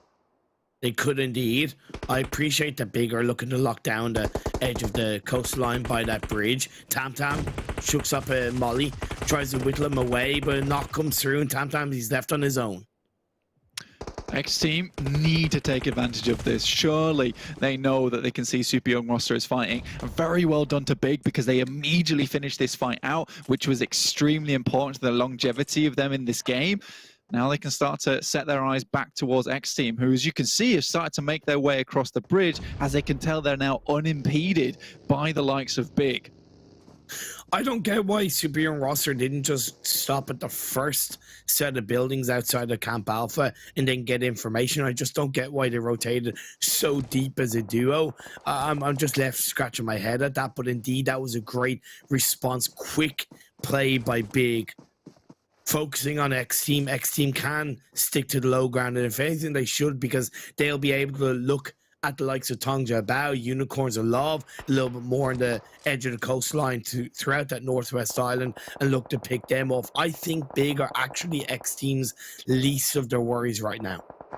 Yeah, I will say one thing to your Super Young roster point, right? It's because they cleared up through ruins and those buildings before they went to Camp Alpha, but Big weren't there at the time. Then they skirt past them on the western side of Camp Alpha. Possibly Super Young roster don't pick up on that, and then they move down to a compound which they think is clear, and they try and move as far south as possible to get away from the fighting on the north. Good point. Definitely could have been very, very different to what I've just described. I feel like that's the most likely thing that could have happened. Penta looking down towards Real Tigers 9. Clear vision, sorry. Can't quite find anything as of yet. Vindex is get free reign on the outside of this circle. Hermanas, oh dear me, almost makes it into the circle, but not quite. And the rest of the team is falling like flies here. Tad Was also down. Oh my god. Why are you running away from the fight, Penta? This is phase 4. You've stuck into this position since pretty much the start of the game. If you're not going to make noise, if you're not really going to look to protect your building, and you're going to run away scared, especially in Sanhok, you pay the ultimate price. That is exactly what you don't do in Sanhok. Even if you go down, at least if you go down swinging, picking up an elimination point, forcing the team more towards the blue, that is better than trying to run away and being shot in the back. Oh my God. I know. That nade from on high. That was a lightning strike from heaven. Shockwave are having the time of it during this game. RESQ down to just 2 players. Shockwave moving up. We'll go for the quick res here. Looking to get all 4 players back up on their feet while the rest of the team starts to look for the remaining players. Seiko takes a fight with Coyote. Looking to sink the teeth in. But he does find Seiko in the meantime. There's another player though round the rocks. Coyote will go down here and RESQ practically make it happen. How? Tick from the backside, a beautiful flank, and Coyote holds his own in a situation that looked extremely dire, Imperium. I still respect Shockwave and how they look to play on that, but I think there was just a tiny lack of coordination, and now Tick, the last player standing from RESQ, will most likely lose his life. But what a way to go down as XTEAM push in more towards the coastline. Big have control to the west off the back of this last circle shift. FTY do go down. TJB, by the way, they're going for a heal strat, just in case you're wondering. Unicorns Alive, they still have a full squad up. Yeah, really good stuff from Unicorns of Love. We weren't paying too much attention to them, but the fact they were able to make it across during that moment whilst PENTA got absolutely ruined by clear vision was a brilliant moment of opportunity they took a hold of. Big, though, currently have the only compound in the lobby available, but they're looking to finish off XTEAM, but they're slowly working their way up towards them. You will see there, I think that's LangX going down to the blue itself with, like you say, Langz healing off the distance. Nice nade. Take down Zombie. Just 2 remaining. Game Lord Big to the remaining 16s. Are you really surprised? And Mazzaro, the absolute legend that he is, takes down XTEAM. This is fantastic stuff, and it's exactly what we kind of predicted with Big, knowing how they played before in previous tournaments under different names, but taking that knock there in Beast, most likely you're going to have to leave him behind now. It's Zone 6, it's not possible, and Unicorns of Love, with this circle, hold the majority of the power now, but Game Lord coming down the mountainside, goodness me, here we go, we've got a second contender here. I don't know how long they'll live. Narvalo's out in the blue, taking a fair bit of damage. Mozaro desperately running in. Michi's down on knee. And I think it's too little too late. And this might just be Unicorns of Love win so much quicker than I expected. We're only 21 minutes in, and this is looking already to be a chicken. Yeah, but let's be fair, they're being very quiet. Yes, this will massively boost their confidence and boost the team ability. With only a couple of eliminations. Actually, sorry, they've had 10. I didn't realize they'd be. I didn't realize. I did not realize. I'm sorry. I was like, what are you talking about, man? They've been taking down XTEAM. They took down players from Tongji Bao. They've been killing it over on this coastal side. Now just Narvalo trying to make his way down. And Icy Boss actually was able to get a tick onto him with a bit of damage, so will pick up that elimination as well, sitting them comfortably now at 12 elims. Langz healing off. I believe he is the final player, and that will all but secure it for Unicorns of Love. What a play from them. And, you know, we're talking about how it's never really the right time to make that crossing, but I think that they found that small window of opportunity and threw themselves through it head first, breaking all the glass, but in the process, they're able to get onto free roam on the green pastures on this side of the Northwest Island. Incredible stuff. Definitely a couple of things went in their favor throughout this game. PENTA not really being aggressive and then running away from clear vision. XTEAM maybe not focusing on that coastal line as much, gave Unicorns of Love a little bit more space to enter without losing a player. And I think that was the key part. But at the end of the day, what they did as a full squad in the latter stages of the game, and as I was correctly pointed out as being wrong, they got a good few eliminations with that. It's very good for their confidence. Yes, it was in Sanhok, and technically it's a bit of a free pass for a lot of these teams with the first Sanhok game in the tournament, right? Because it's an unknown entity. But in terms of individual performance, this is the kind of Unicorns Love we need to see game after game after game. Absolutely, and I think that they took a lot of fights from a lot of different directions. So I think Unicorns of Love can be proud of themselves here. And realistically, I do think the team is starting to step up. Icy's doing extremely good. Alicio and even Daddy, to be honest with you, I've been very impressed with Daddy's scouting ability, because I think he has kind of taken that role off Reznov a lot. And yes, he does die sometimes. I don't think he is the best fragger on the team, but what I've learned from just talking with the guy and also, you know, checking out his Instagram here and there, he's kind of that glue that keeps them together. And I do think that this team is developing at quite a quick pace, because we said at the beginning of the tournament, you know, right, this team has added Icy to the mix. How does that change things up? And slowly but surely they're integrating him properly, and he's doing a lot better in terms of that work. So very impressed, but so many things to break down in this game, and I don't think I can break them down at all. No, not at all. As we look at the stats of Unicorns of Love within this game, look, I'm going to be a little bit harsh. I expect much better from this Unicorns of Love team. What? Yes, their performances can be volatile, but I genuinely expect a lot better. When you look back at last year's PMPLs and how they did, I think exceed expectations, whether it was under Lacanostra MVP, whether it was under Exquisite Decode. I was coming into 2022 and I was going, okay, this roster is going to slap their way through lobbies overall. And yeah, okay, you do add a player such as IC into the mix, and that does take time, but I really think they've come into this tournament with a lack of confidence, tepidness, a bit of fear, slow, just a slow play style. And yes, it's taken time, but this kind of performance is honestly about 60% of what I expect from Unicorns of Love. I think you've got high hopes for this team, to be honest with you. For me, they've always been a little bit middle of the pack, to be quite honest. So I think that, you know, here it's all about proving what they can do under the banner of Unicorns of Love. And getting a chicken dinner on Sanhok is not easy, and to do it in terms of tactical ability as opposed to luck and being that last one in the circle. Sure, they had a great circle shift towards them in that end game, but getting across that crossing as well as taking out teams surrounding them, not easy. So I was fairly pleased with this one, but one thing I will agree with you on is that they are an extremely volatile team, and I need to see that those ups and downs start to come a little bit further towards the middle, because yeah, you were a middling team to me who had a lot of potential, but I would quite like you to be still a middling team and just have some above average performances whilst you work out those little areas where maybe the dents need to be ironed out. Exactly, and I talked about this during PMPL Arabia, should I say. When we look back at PMGC, because of the talent in the lobby, it was always a little bit more difficult to be consistent, right? Just because of how good the teams around you are.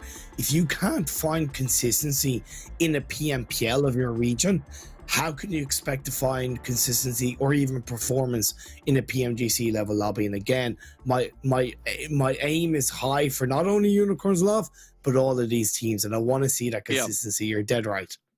You're a big man who is proud of EU, honestly, and so am I, and so is the desk, and they'll talk more about EU in just a sec.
22 season. We've just had Unicorns Love to take a victory here. I'm not okay. Yeah, they took the victory on Sanhok, the first time we've seen the map, and also their first chicken dinner. Probably the best match they've had so far here, gentlemen. Why don't you take it away? Max, go on. Yes. Oh, okay, I'll take it away. Unicorns of Love win. We got it. Wow. It's happened. There you go. That's the analysis. It's Sanhok. I don't know. Can we go any further than that? I don't know. I know exactly what you're saying, right? Because technically speaking, you know, there's those moments where Unicorns Love, they get the victory. Actually, there were trials in their way. You see these kind of moments where 4 are alive at the very end, and no, they're not really eliminating anything to get the victory because there's always a heal off. That's a given. We're going to be seeing a lot of that here throughout this league play into the Super Weekends as well. But they did have trials, which started around that trifecta area, right? And they made that transition across. They were able to sweep some teams there, getting themselves some eliminations. So it was not free by any means, despite you looking at those final moments there, Max, because they had to take some pretty tough fights to get there.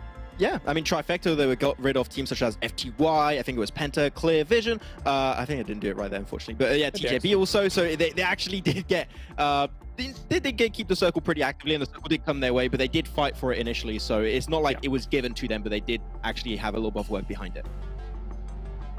Okay, well, let's take a look at the standings. The results here from this last match. We're going to see Unicorns Love up there with 27 points, and then it kind of just falls off quite harshly from there. But again, kind of expected on Sanhok. Look at TJB, look at Game Lord. That's just, and Real Tigers 9 UK, that's just what's going to happen on a map like this when everyone, or most people just sit in the blue and just heal and try to get as high as they can, as they possibly can on placements. Yeah, it's the TJB / Panda style of play. They did it last season, they did it the season before that on Sanhok. It's just, they drop to Osame, they spread their wings to pick up all the loot they can, they rotate, and if they know they can't go any further, which in this game in particular, right, James, they couldn't make it across that bridge, they just say, okay, one player's going to remain in the compound, start healing, and we're going to make it out into a top 3 position, which here they got a 2nd place. But at least I do appreciate there's not their main game plan, is if they cannot go any further, they commit to the heal off. It's not like they're going to do it every single time. So at least I can appreciate that. Yeah, definitely. I mean, if there are other teams rotating up through the bridge area, then I think, you know, maybe that game plan changes because they then have to go into that battle and maybe they then have to make the moves forwards. But I mean, given that there was effectively a massive barrier to entry for them, they know that a lot of conflict is going up north of them, with Big taking out, I think, Super Young roster that crashes down from the north. A Big was also holding other teams up there as well. There's not many options for them to be able to traverse across the bridge given this game. So got to do what you got to do. Yeah, it's still impressive in the end to see, well, again, Big and Game Lord here towards the top standings. They've been consistently doing that all day long. I mean, Game Lord in particular, as we were talking about before, they were on 76 points, I believe it was, before this match. Now 86. They're continuing just to build up a lead up against every other single team out there. But maybe let's turn our eyes towards potentially the second page here, because there is still a couple of teams missing, like Eastern Stars, who we saw have a great victory in the 3rd match of the day. Yeah. But yeah, I mean, the thing is, as you guys are saying, I mean, sometimes it's just Sanhok. It's so hard to be consistent on a map like this unless you're the Infinity, I guess. Yeah, and to that point, the conflicts that actually occur on that northwest island, you were mentioning Eastern Stars, right? They fell pretty early, and that actually opened up a huge chunk of the northwest island that wasn't taken up for a while from Max, and we were kind of surprised. Yeah, I mean, everyone knows even if you go back to last season, Eastern Stars would play the Northwestern Island Hill, and that was their position. They would play every single Sanhok game, and teams were, I would almost say, scared to go and contest it. But this time around, that was not the case, because they like to go for some extra loot and heart in, then normally rotate there. But now they're actually contested with Shockwave, and I think teams after today might look back on this and see, oh, there's some opportunities when it comes to that very important position for Northwestern Islands. So as this was our first Sanhok game, I think that things might actually change a bit as we go further in the Sanhok action. Okay. Well, this leads me to actually want to look at our typical Sanhok numbers we always mentioned before, right? Like our total damage over the course of that match. Obviously, you can expect to see quite a few teams a little bit low here. We're going to see actually Unicorns Love going to be first. They get themselves a 12 eliminations. But looking down further on, I mean, yeah, 9, 4, 5. I mean, that's kind of what you're going to expect. And I'm not too surprised by this, Klaus. Is that And correct? the damage, right? The damage just not really being huge and peaky. Of course, in the past games that we've seen some 2.8k damage games, we've seen some 3k damage games, but not on Sanhok. Very rare that you would see that kind of occurrence come on in, and it's just the nature of the battleground and how it plays out, right? You're taking a lot of these close combat, scrappy fights, these third parties coming in, hey, even fourth parties coming in, trying to look for those eliminations. Once you hear shots on Sanhok, usually it's go time. Usually you got to find who's close to you and deal with those fights fast, because if you don't, you're going to get third partied. But actually, looking at this graphic, I'm surprised there's one team that's not here, right? And that is actually SWAT69. So we were very critical, James, at the very start of that game, was how they dropped. They had like a huge drop in the center of the map towards the trifecta, all being split.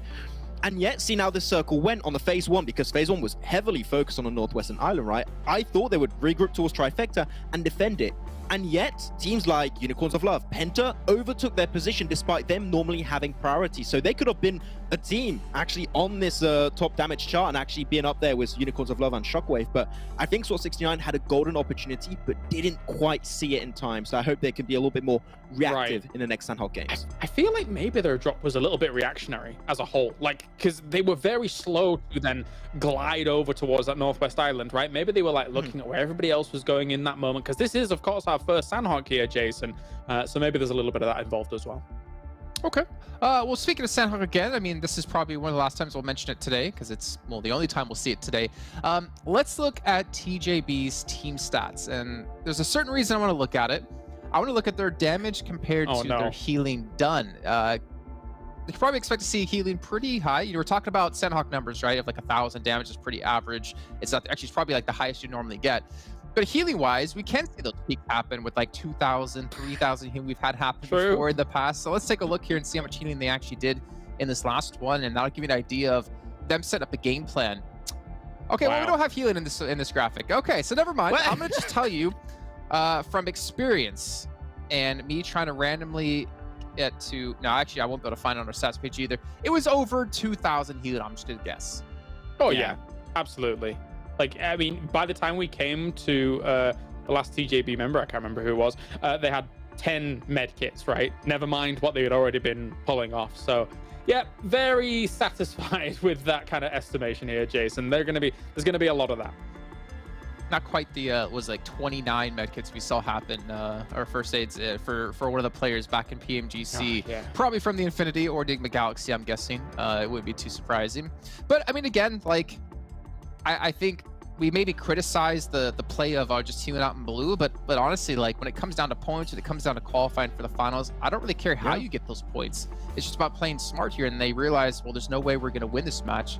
Might as well just play out as long as we possibly can. I think that every single team in this tournament here, Jason, has looked at the PMGC Grand Finals. They saw the success of teams healing off in the blue, and they're like, well, I can do that. And I think pretty much anyone can do that. So if it ain't broke, don't fix it. Just keep going for the heal off strat while it's working for you and just get the points. I mean, it is a tournament after we got prize pool on the line for these teams. So just take the easy way out if you can to get those chicken dinners, those top twos, those top threes if you can with a heal off. I mean, it works. So feel free to use it. Okay, well, let's take a look at our schedule. Just remind you guys what's coming up next, and it will indeed be Erangel. So that's going to be the final match of the day, but also a little bit of a treat for you guys at home. I'm curious to see, what does it look like for teams when it comes to their averages on a map like this, and just kind of zoom in at our top 5 teams and see, well, who's leading the charge? Probably Game Lord, I'm guessing, here, with what we've seen in the first couple of games. But also we had Big, right, doing some serious work when it came to league play. But just the Super Weekend alone, you can see the damage that's been able to be done here. On average, and of course the limbs. Already for day one, there has been a big difference from what we saw in league play. We were touting the fact that 7 of our 8 teams from qualifiers have made it through to the Super Weekend, but Super Weekend so far, it has been the big names that have been able to slam down here in the first day. Okay. Very cool stuff here, and I think there's a lot we can actually break down when it comes to maybe some more data being put into the system here down the line, and see if these averages do hold up. But it's time to head into our final match of the day. We're throwing over to our commentators of John out Imperium once again. Thank you very much, Jason. We are ready and raring to go into this final game of the day. Still plenty more of the Super Weekend left to go, but only one more for today. Of course, it's going to be Erangel. I'm John, with me, Imperium. Oh yes, it's been a very Game Lord day. You could say Game Lord have been living rent-free in everybody's head right now with how they've been performing throughout the 4 games so far. Even in that Sanhok game, right, they got themselves 10 points. They're on an average of 20 plus points per game in the first Super Weekend. Of course, look, with many more days to go, that will and most likely should balance out to an extent, but there's no denying that it's been a hell of a day for Game Lord. Can they repeat it in this last game? Hopefully. I mean, they did their first single-digit kill elimination total in that last game, right? So they're gonna have to try. Well, 0 is 1 digit, so it's it wasn't ideal, but they still managed to get 10 points on the game for that placement. Very good, very good. You take those. So they'll keep up that tally, they'll keep up that strength, and hopefully see more from them here on Erangel. To kind of, go a little bit back to what I was talking with Blank about towards the end of that final game, and I kind of use Unicorns Lava as a bit of an example per se, but I do have high standards of all of these teams in this PMPL. I think there's way less of an excuse or a reason behind a lack of experienced region. We've seen what previously Unicorns Lava and the Eastern Stars, although not as successful as what could have been in last year's PMGC, we've seen what other regions have been able to do through consistent tournaments, time, investment, etc. And I really want 2022 to be Western Europe's year, right? I really want to see multiple teams fight and be up there with the best of the world come towards the end of the year. Yeah, absolutely. And I mean, the caliber, we were talking about the nades this morning, right? How it seems like they've really developed on that skill, on that front. So hopefully, this morning, earlier in the show this afternoon. Yeah, absolutely. So hopefully they can really bring that up, and it looks like we're going to be in for a treat for the rest of the year. I'm excited for things still to come, but everybody needs to keep their feet grounded in the now as the shift comes out to the west. You're right. I would take it day by day, game by game, and this final game of the day does have a very Western circle. The good thing is that it is a little bit more southwest than what has been in previous Erangel games. Tongjiabao, they should be looking to join up pretty quickly throughout that Gaka area, because as we get through the Blue Zone of Phase 1 starting to close in, teams are going to look to center around, whether it's the high ground of Everest, maybe the radio tower, or even up towards the north of Quarry. And if they aren't too careful, they could get picked off one by one.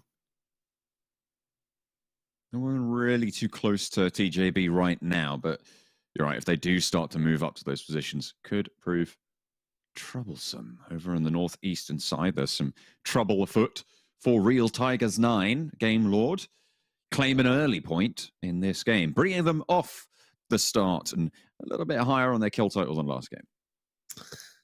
I argue with that one. Eastern Stars recognizing the risk of the drop to Milta Power from that plane path, shift up their drop spot to North George Paul. This is once again Eastern Stars showing us why they have such a wealth of knowledge, experience, and one of the best IGLs in Europe in the form of Kapahala, right? In the past, they adjusted their drop spot to have a more Western drop if that plane path was more in the west and less accessible. They also know the XTEAM go to the western side of the map. So picking up North George, which is free, they take it. It's so simple, but it's just so clever, and it benefits them even more when this phase 1 is on that western side of the map.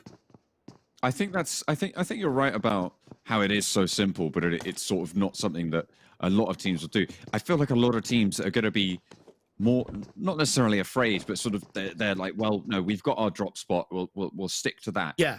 But when you see that opportunity right in North George, it's a huge area of loot with some really solid rotational options, especially if the circle does shift up to that northeastern side or to that north side of the river in general. And to be able to just switch it up on a game and just be you know what? We'll take it this game. We'll go for that. That only comes from experience, having played in those spots before, having seen the world through the eyes of many, many seasons, and surely many seasons still to come.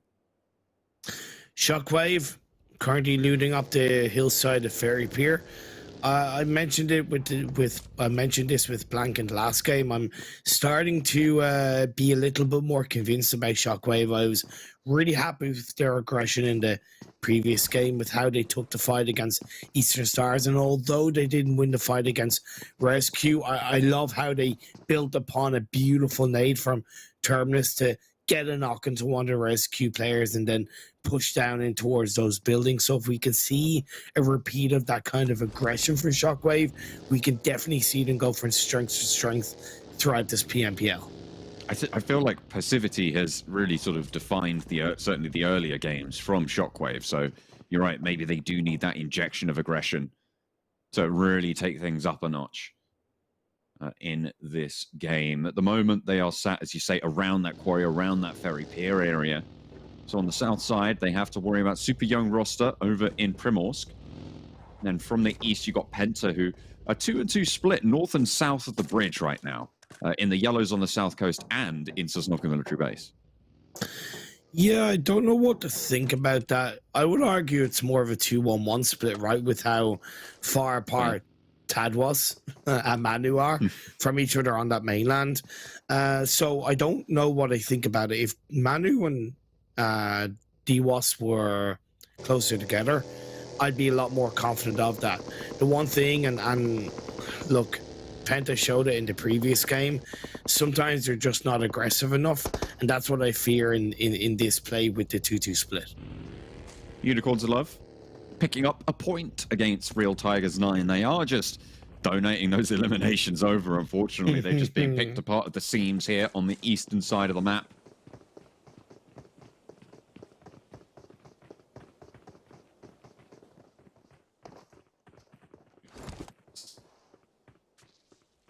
Get those games a little bit more favor a little bit earlier.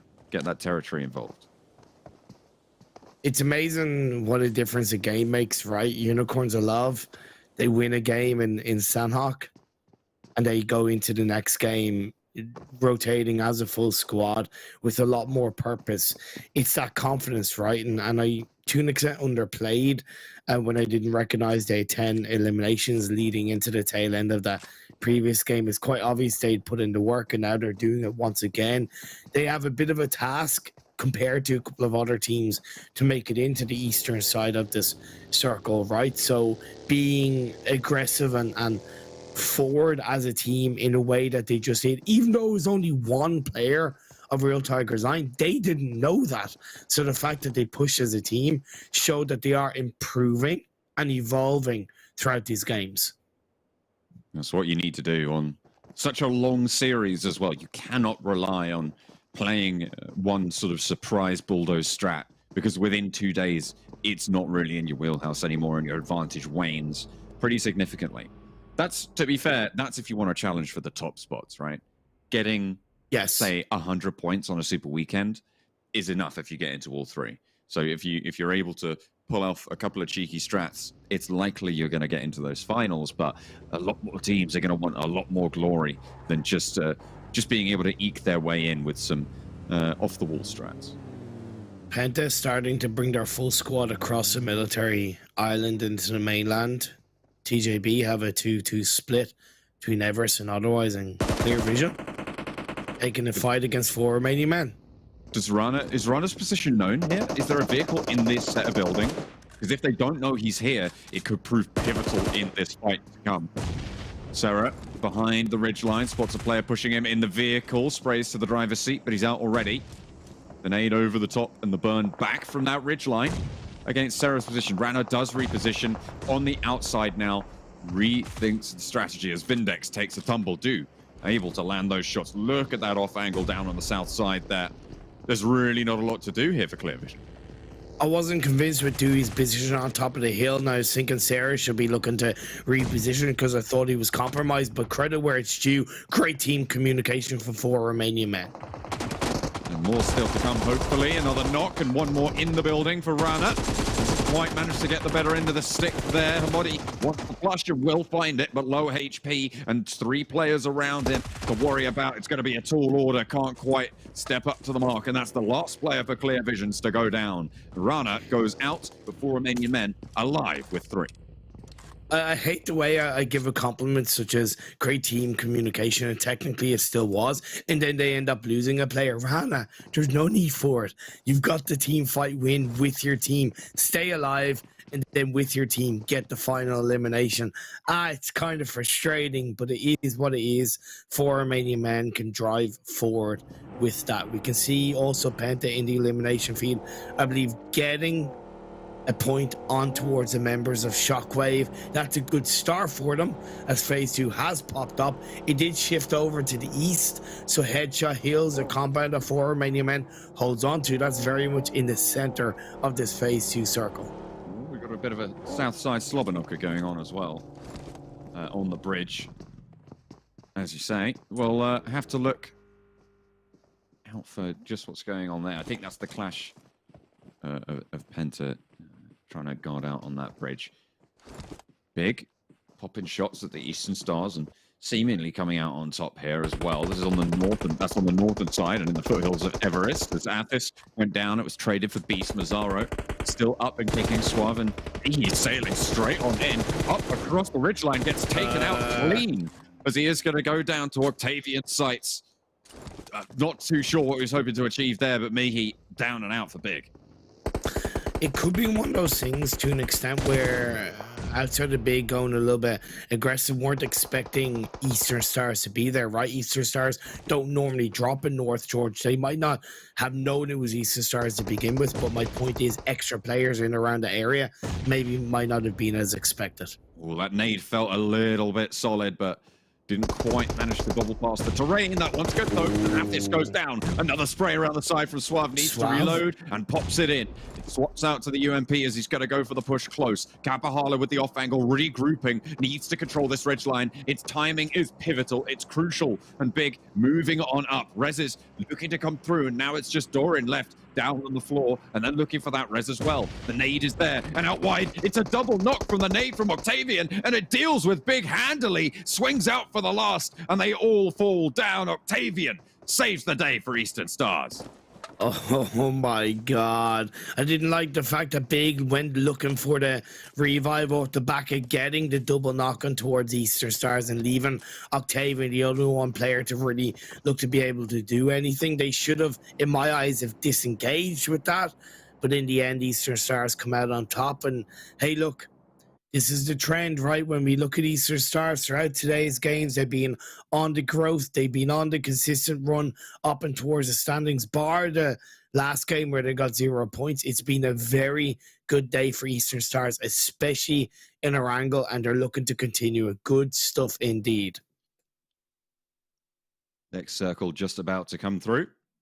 We'll have to wait and see where we're going to roll on, and it's going to be centered towards Gaka Fields here. So TJB with a wide spread, probably going to have to look to regroup on one of their positions. Yeah, TJB, they've had heavier splits than I would have been as comfortable with, but props where props is due. They played those splits and used it to gather information to avoid the fights where they haven't been able to take them. And now, as the next circle has shifted, they're joining back up together. And this is something that we saw from what was the former Panda roster in PMPL last year, right? Where they were able to play around the teams through information, through general knowledge, and they're looking to do it in this PMPL. And it's a great start to this final game of the day for them. FTY have spotted some Penta players and already a nade finds Duos. Puts him down for now. I don't think you're getting that one back. Not when there's FTY players in the building. Right next to him, and he moves up. That's unfortunate. Goes for the hole, hits the deck, somehow gets away with it. Holds, stays alive for now. Gets some healing off as Manu can suppress that sightline as well. Shinyo wants to pop this nade over towards Manu. Stop that from being a threat as Holes managed to get that heal off as well. Very, very solid timing. Excellently over the wall, and Penta keep 3 up for now. I think FTY would have been better keeping a player a little bit on towards the hillside. That's a lovely nade to send Cowboy back. That was on the windowsill as well. That was such a good nade. Like a hot fly in an American cartoon. It was sat there cooling on the windowsill. Unfortunately, it was cooked pretty, just a little bit too, not long enough, I should say. If it had been a little bit shorter, maybe. Would have gone off right in its face. Not much to do. Holes still looking to suppress here. FTY want to push into the building. Turns the corner. Looks for the drop. Hits the deck. How does he get away with this? Holes! You can't keep doing it to him. Hits for another. And the rest of PENTA rally through. One player in the back now. Looking to try and hold out the push. But he can't quite manage as Hermanus flows forward. FTY with 2. But PENTA, they're crumbling. Only one player standing. Standing it's Hermanus on the inside. FTY with 2 on the outside. Zodox wants to lead the charge in. His teammate goes first. Hermanus finds one. No, he doesn't. Nox shuts it down. It looked so good for PENTA, but no, at the last moment, it turns all the way around, and it's disaster. FTY managed the crash. I appreciate the effort from PENTA, mistakes from both sides, but in the end, FTY are able to turn it around pretty swiftly. We move on over to the fight between Game Lord and Unicorns Love on the northeastern edge of the circle. By headshot heals, Narvalo steps out of the vehicle and gets a knock. Finds more than that as well. 2 flushes onto Resnov and Icy.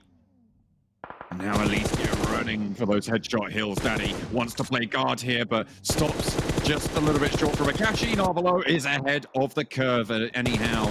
Daddy now, we're in a really sticky spot. Akashi pushes around the side, deals with Daddy, and now it's just Alicia for the Unicorns.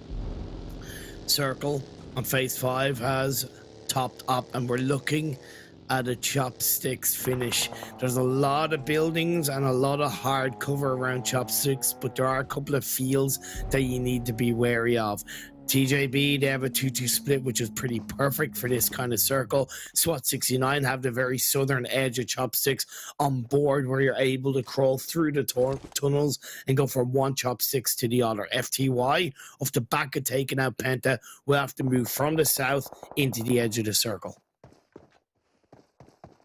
A lot to do on the south side, certainly. With all of those teams there, you've got to wonder how likely it is that someone crashes into SWAT 69's position from this spot. Less likely, but what's more likely is a team crashing in on towards Kaka, where XTEAM have a lockdown. This time it's RESQ beg for mercy with a triple nade knock. Oh, not quite. I didn't quite got the triple, but there's a player there. That's going to seal the deal. Zaza puts the 3rd in the dirt. Only one player for RESQ left standing, and it's Hyper to fall last. An excellent nade from Beg for Mercy dismantles RESQ as they pretend to want to get into Gatka, but no, I can see through that in a heartbeat. I don't know if RESQ knew XTEAM were there. I can only presume they did. But if you're going to go for a crash in around Gaka, you can't cover to just one building, because that's exactly the punishment you're going to face. 1 nade, even 2 nades, even 3 nades, you're going to have 2 to 3 players knocked. They all took 1 at the hands of Beg for Mercy for XTEAM to open that door and take RESQ out of there. So a poor crash from RESQ as FTY have made it into the southern edge of the circle. A nice little strikeout, a foray into proceedings, but still a little bit more northerly to go for the time being. Eastern Stars, 7 eliminations so far. Currently the elimination point leader this game. Wow. On the northern side, have to go up against Game Lord. It's unfortunate. 4 eliminations for Game Lord already, but they're down to 3 players, and they don't want this fight. No, they don't at all. But it's going to be tough for Game Lord either way, no matter how they look to enter their circle, right? Because it's all very flat fields to the western side of this phase 4 circle. Other than chopsticks and the hard cover that is around that area, which is on the eastern side of the map, they've really got nowhere to go, and all they can do is try and enter in, maybe go for a bit of a cheeky crash on the X team, but Akashi's going to send himself in as a bit of an anchor point, and Narvello and Rob's going to stay back further behind to wait for the next circle to shift up. There's Shockwave, I think, getting eliminated with the last player on the southeastern side. going down. 90 points today for Game Lord. Honestly insane. It's ridiculous. You just don't know how you do it. You think, 100 points on a super weekend is a good result. How about 100 points on one day of a super weekend? I think they're pretty close to achieving that already. They need 10 points, right, to make that happen, to get 100 point a day. Yeah. It's getting pretty close. I think, what is this? There's 10 teams remaining as we start to climb up. I think it's is it 6th place that you need to get to for 6 points, or is it 7th? It's 6th, I believe. I think that's it. And here's the thing, like, they could be on target, and I'll have to do some research coming into tomorrow. They could be on target to get the highest points scored by a team ever in a super weekend week, right? With how good they're performing. But it could just be the one-day hot shots, right? We've seen it before where teams pop off on a single day and then sort of fade back to their average a little bit later on. And if they're getting picked off like this, it's not looking super strong. Navarro is going to fall as well. One player standing for Game Lord, and they might fall short of that triple-digit day. They might. We'll have to wait and see. Akashi, he's the last player standing. We've seen what not Terminus, but we've seen what one of the players have been able to do for Game Lord as a last player standing. We've seen what Victor's been able to do. Now see what Akashi can pull off. FTY are being gifted the circle as it shifts down south. Chopsticks is still in play. Still going for SWAT 69, right? They'll be happy about that. TJB going to have to push down south. Super young roster on the southwestern side, close to Real Tiger 9, but there's only Hardman standing for them. And under pressure, not going to be easy. Game Lord eliminated, 10th place, so they are sub 100 on the day. Disappointing? Probably not. You're still over 90, and that's a pretty good turnout. Even I can't be disappointed with that, to be fair. And down goes Real Tigers 9. They've been a team that unfortunately started strong, but very quickly shifted down the rankings downhill from game 2 onwards. TJB, do they go through Chopsticks? I think that's their only port of call, to push down to take the fight against SWAT 69. Eastern Stars crashing up on Alicio, player for Unicorns of Love, last standing for the squad. One elimination so far in the game, and the Eastern Stars have many, many more.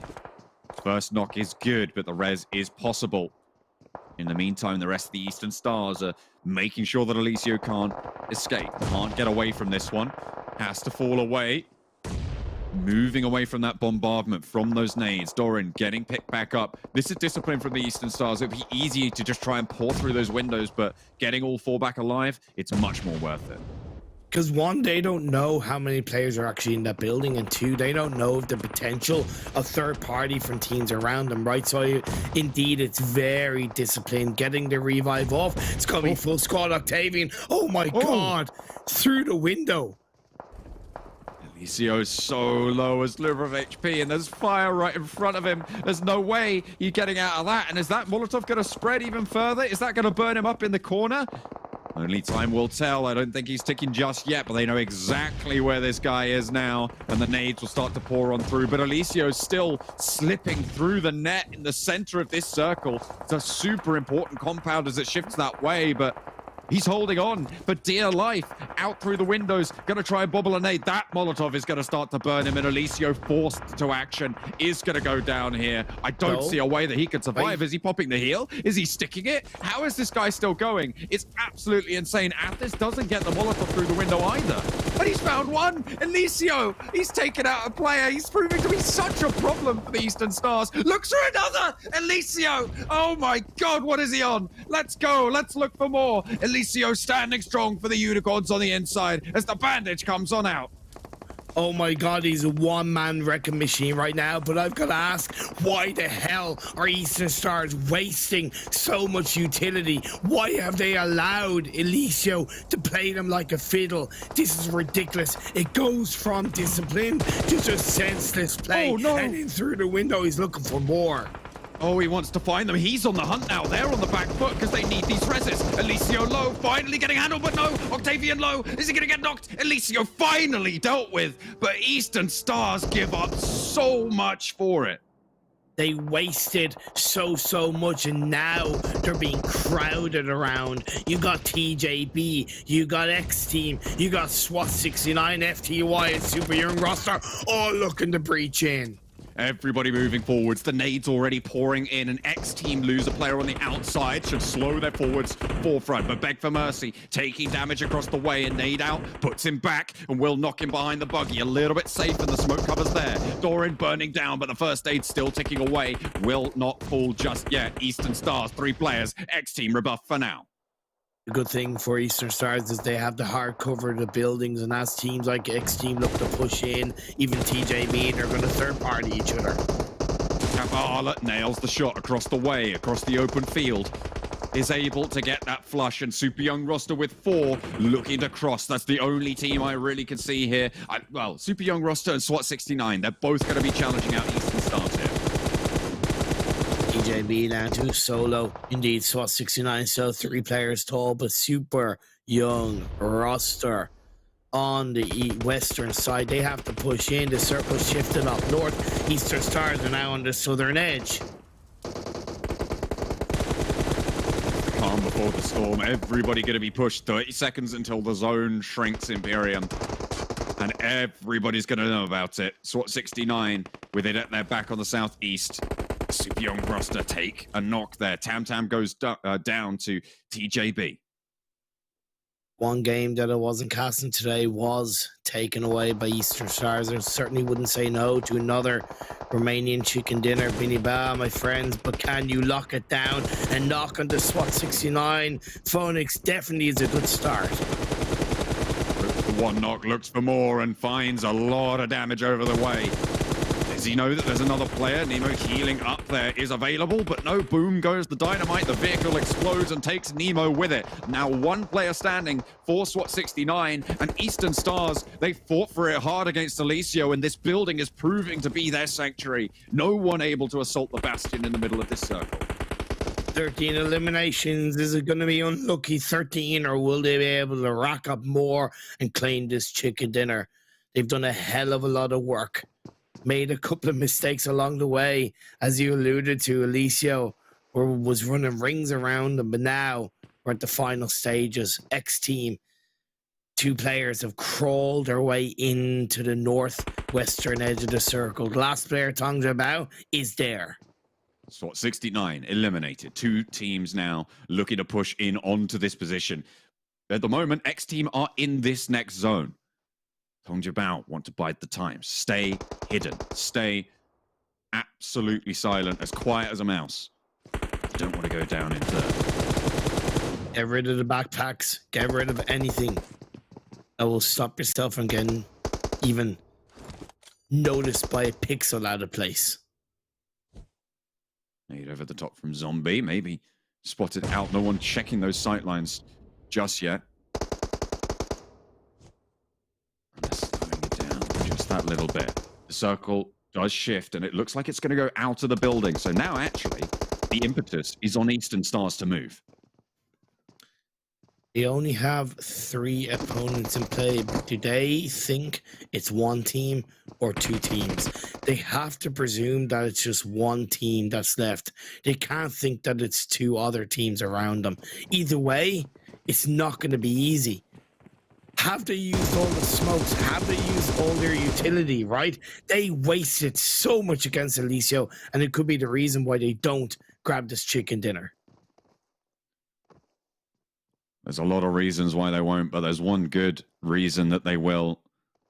The pure skill that has been exhibited today from Kapahala, IGLing from the front. And he's going to peek out first as well. Zombie has the bead on this.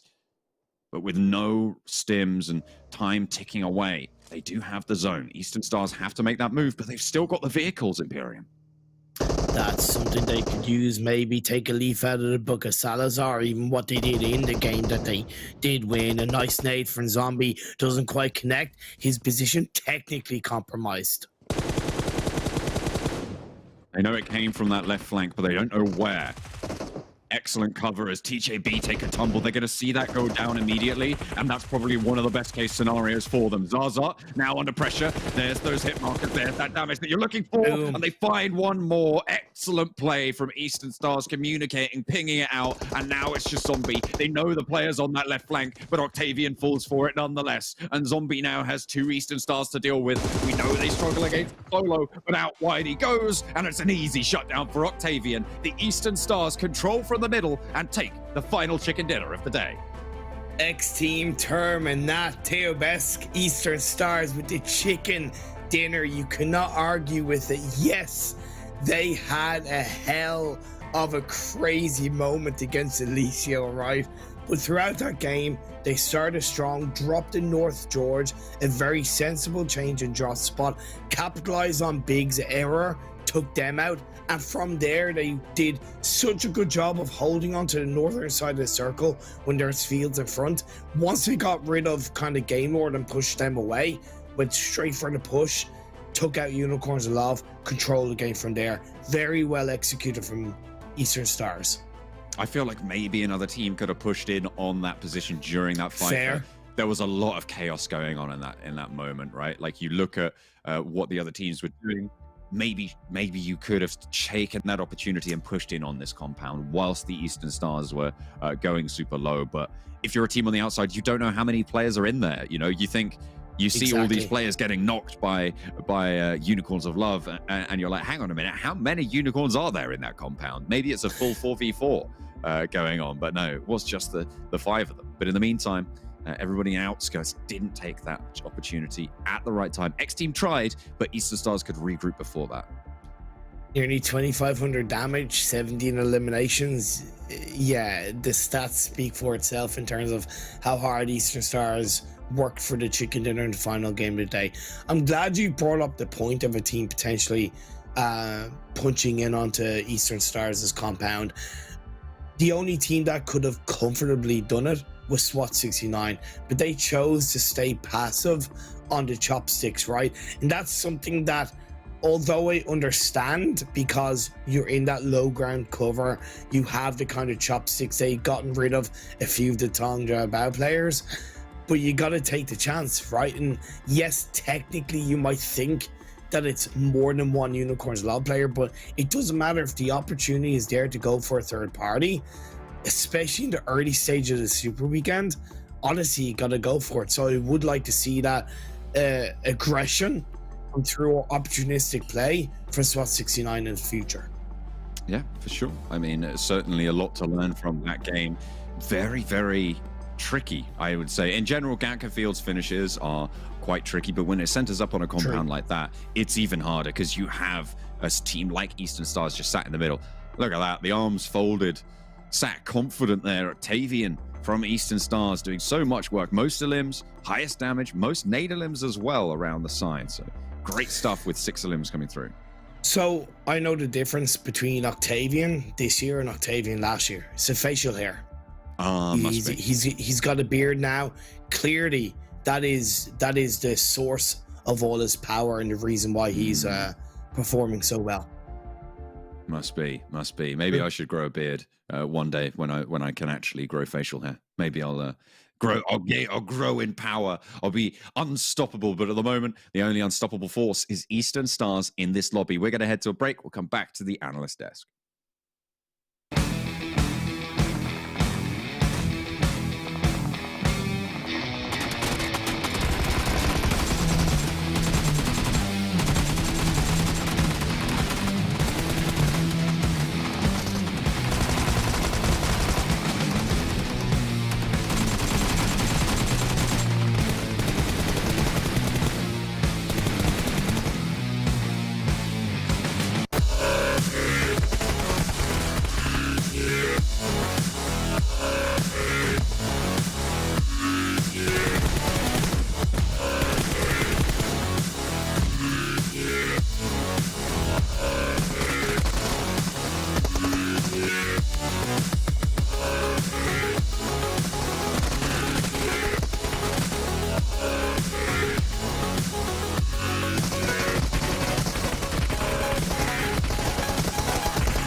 Well, we've got two teams now sitting on double chicken dinners, meaning they won 2,000 apiece. We got Game Lord, we got Eastern Stars, and of course we have other teams going to be battling out in the next few days of time. But before they can even get to that, I got to remind you guys once again about Monster Energy, our official energy drink partner here of the PMPL.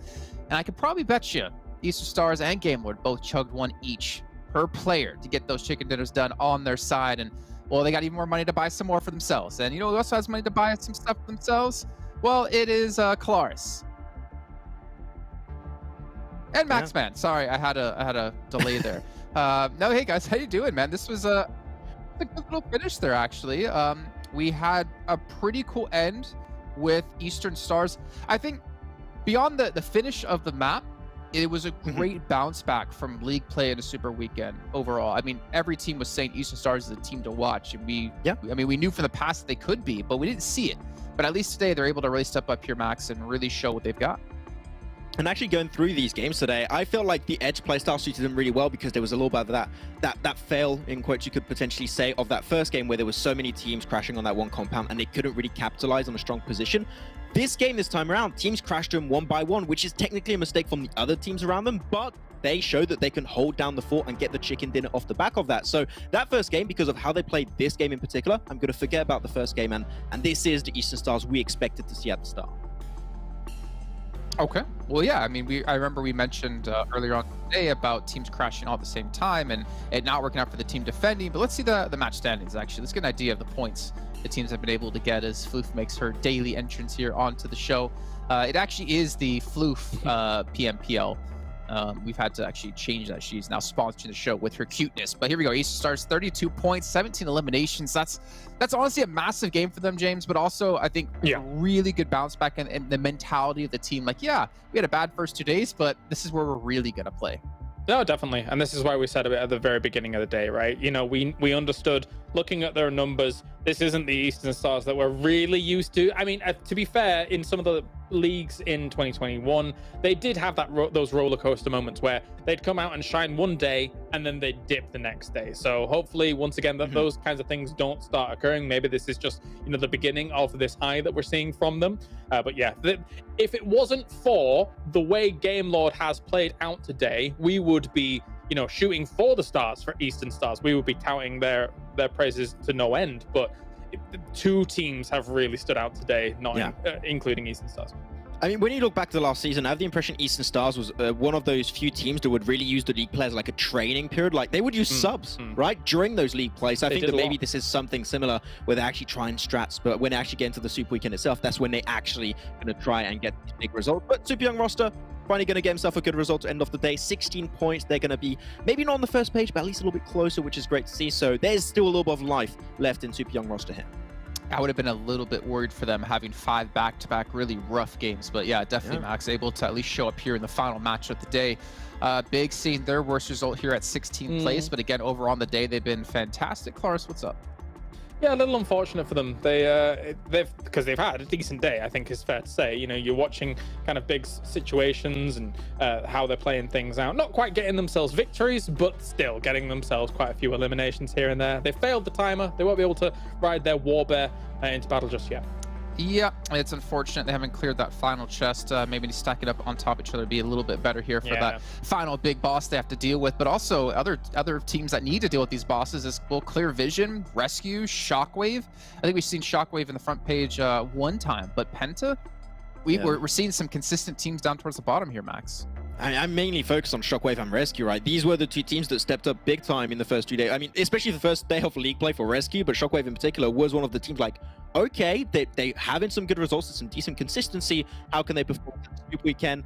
Unfortunately, it's not been anywhere near what we saw in those first 2 days of play. So Shockwave, RESQ, back to the drawing board we go, and I want to see a different approach to the game in day 2, day 3 of the Super Weekend. It can be hard to have a day-on-day adaptation, but they can make it happen. Oh, okay. She's awake now. He's a backup. Okay. Never mind. All right, we're good.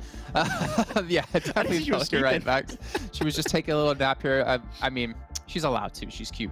But what about something we looked at, I think after the first day, at the end of the first day, we looked at like our top 5 teams when it came to eliminations and where they stood in terms of the standings. I'm actually curious, like, as Eastern Stars past Gamelord when it's come to elims, or is Gamelord still ranking first? But even beyond those two, who are the other 3 teams to come through? I would imagine Big should be in there. We'll take a look. It's actually going to be, well, that's the first 3. But FTY and Giants actually coming in 4th and 5th respectively.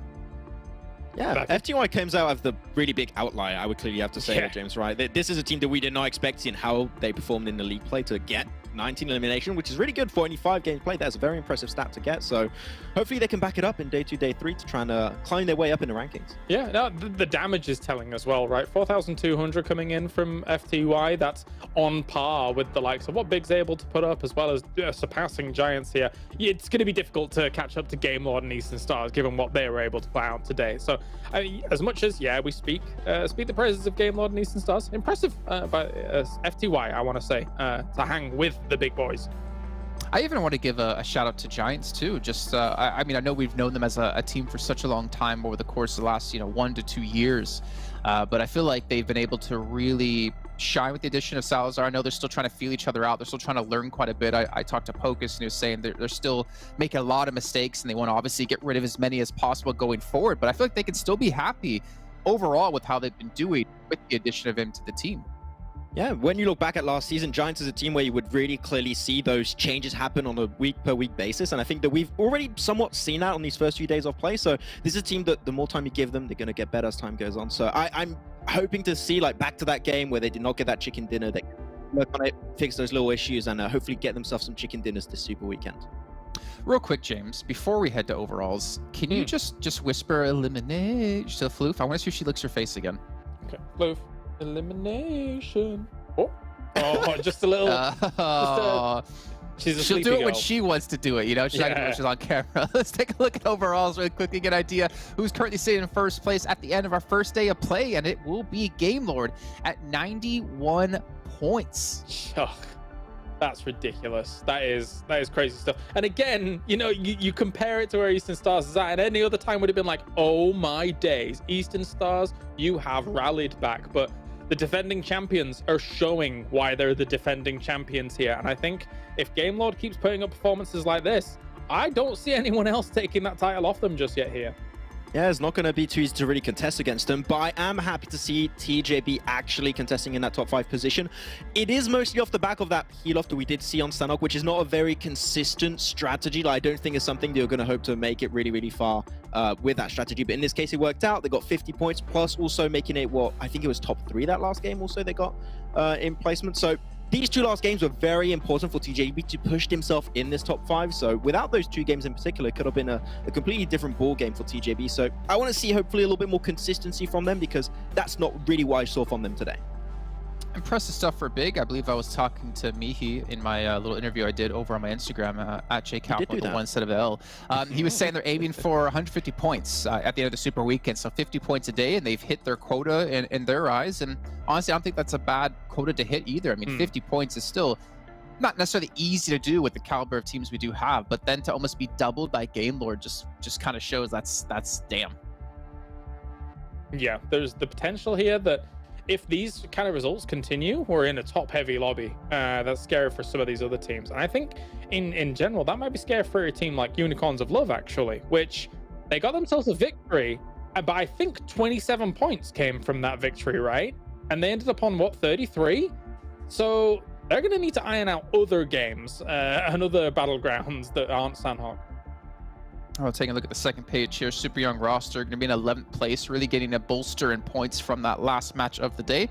But then again, Real Tigers 9 UK also only had about one good match as well, if I'm not mistaken, fairly early on the day, Max.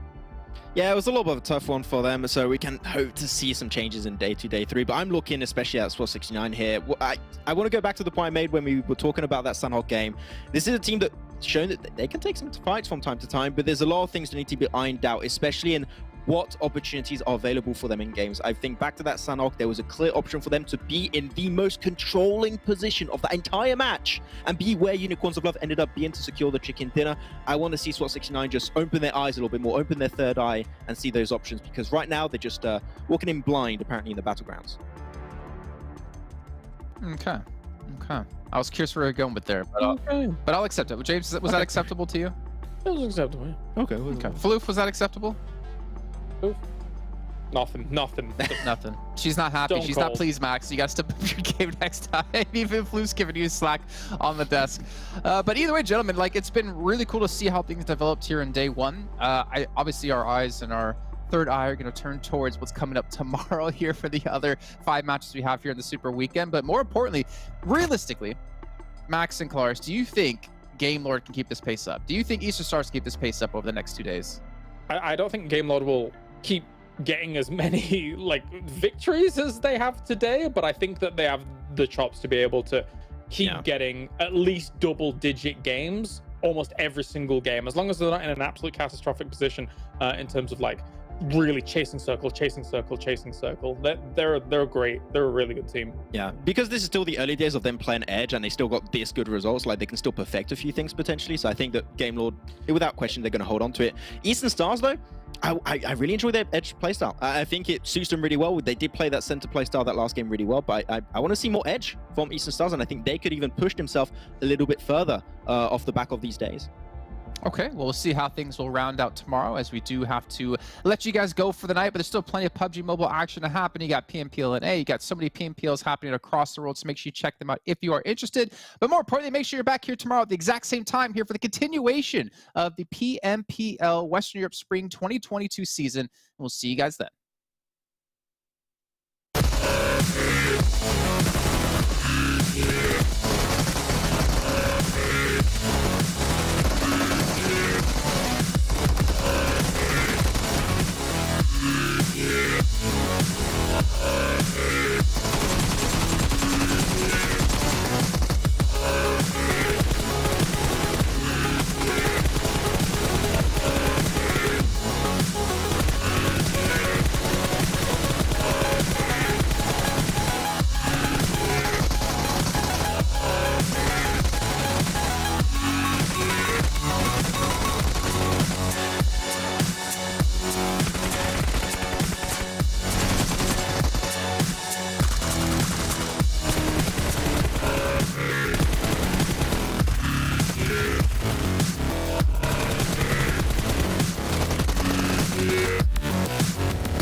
Guy, Ali was the next on the menu.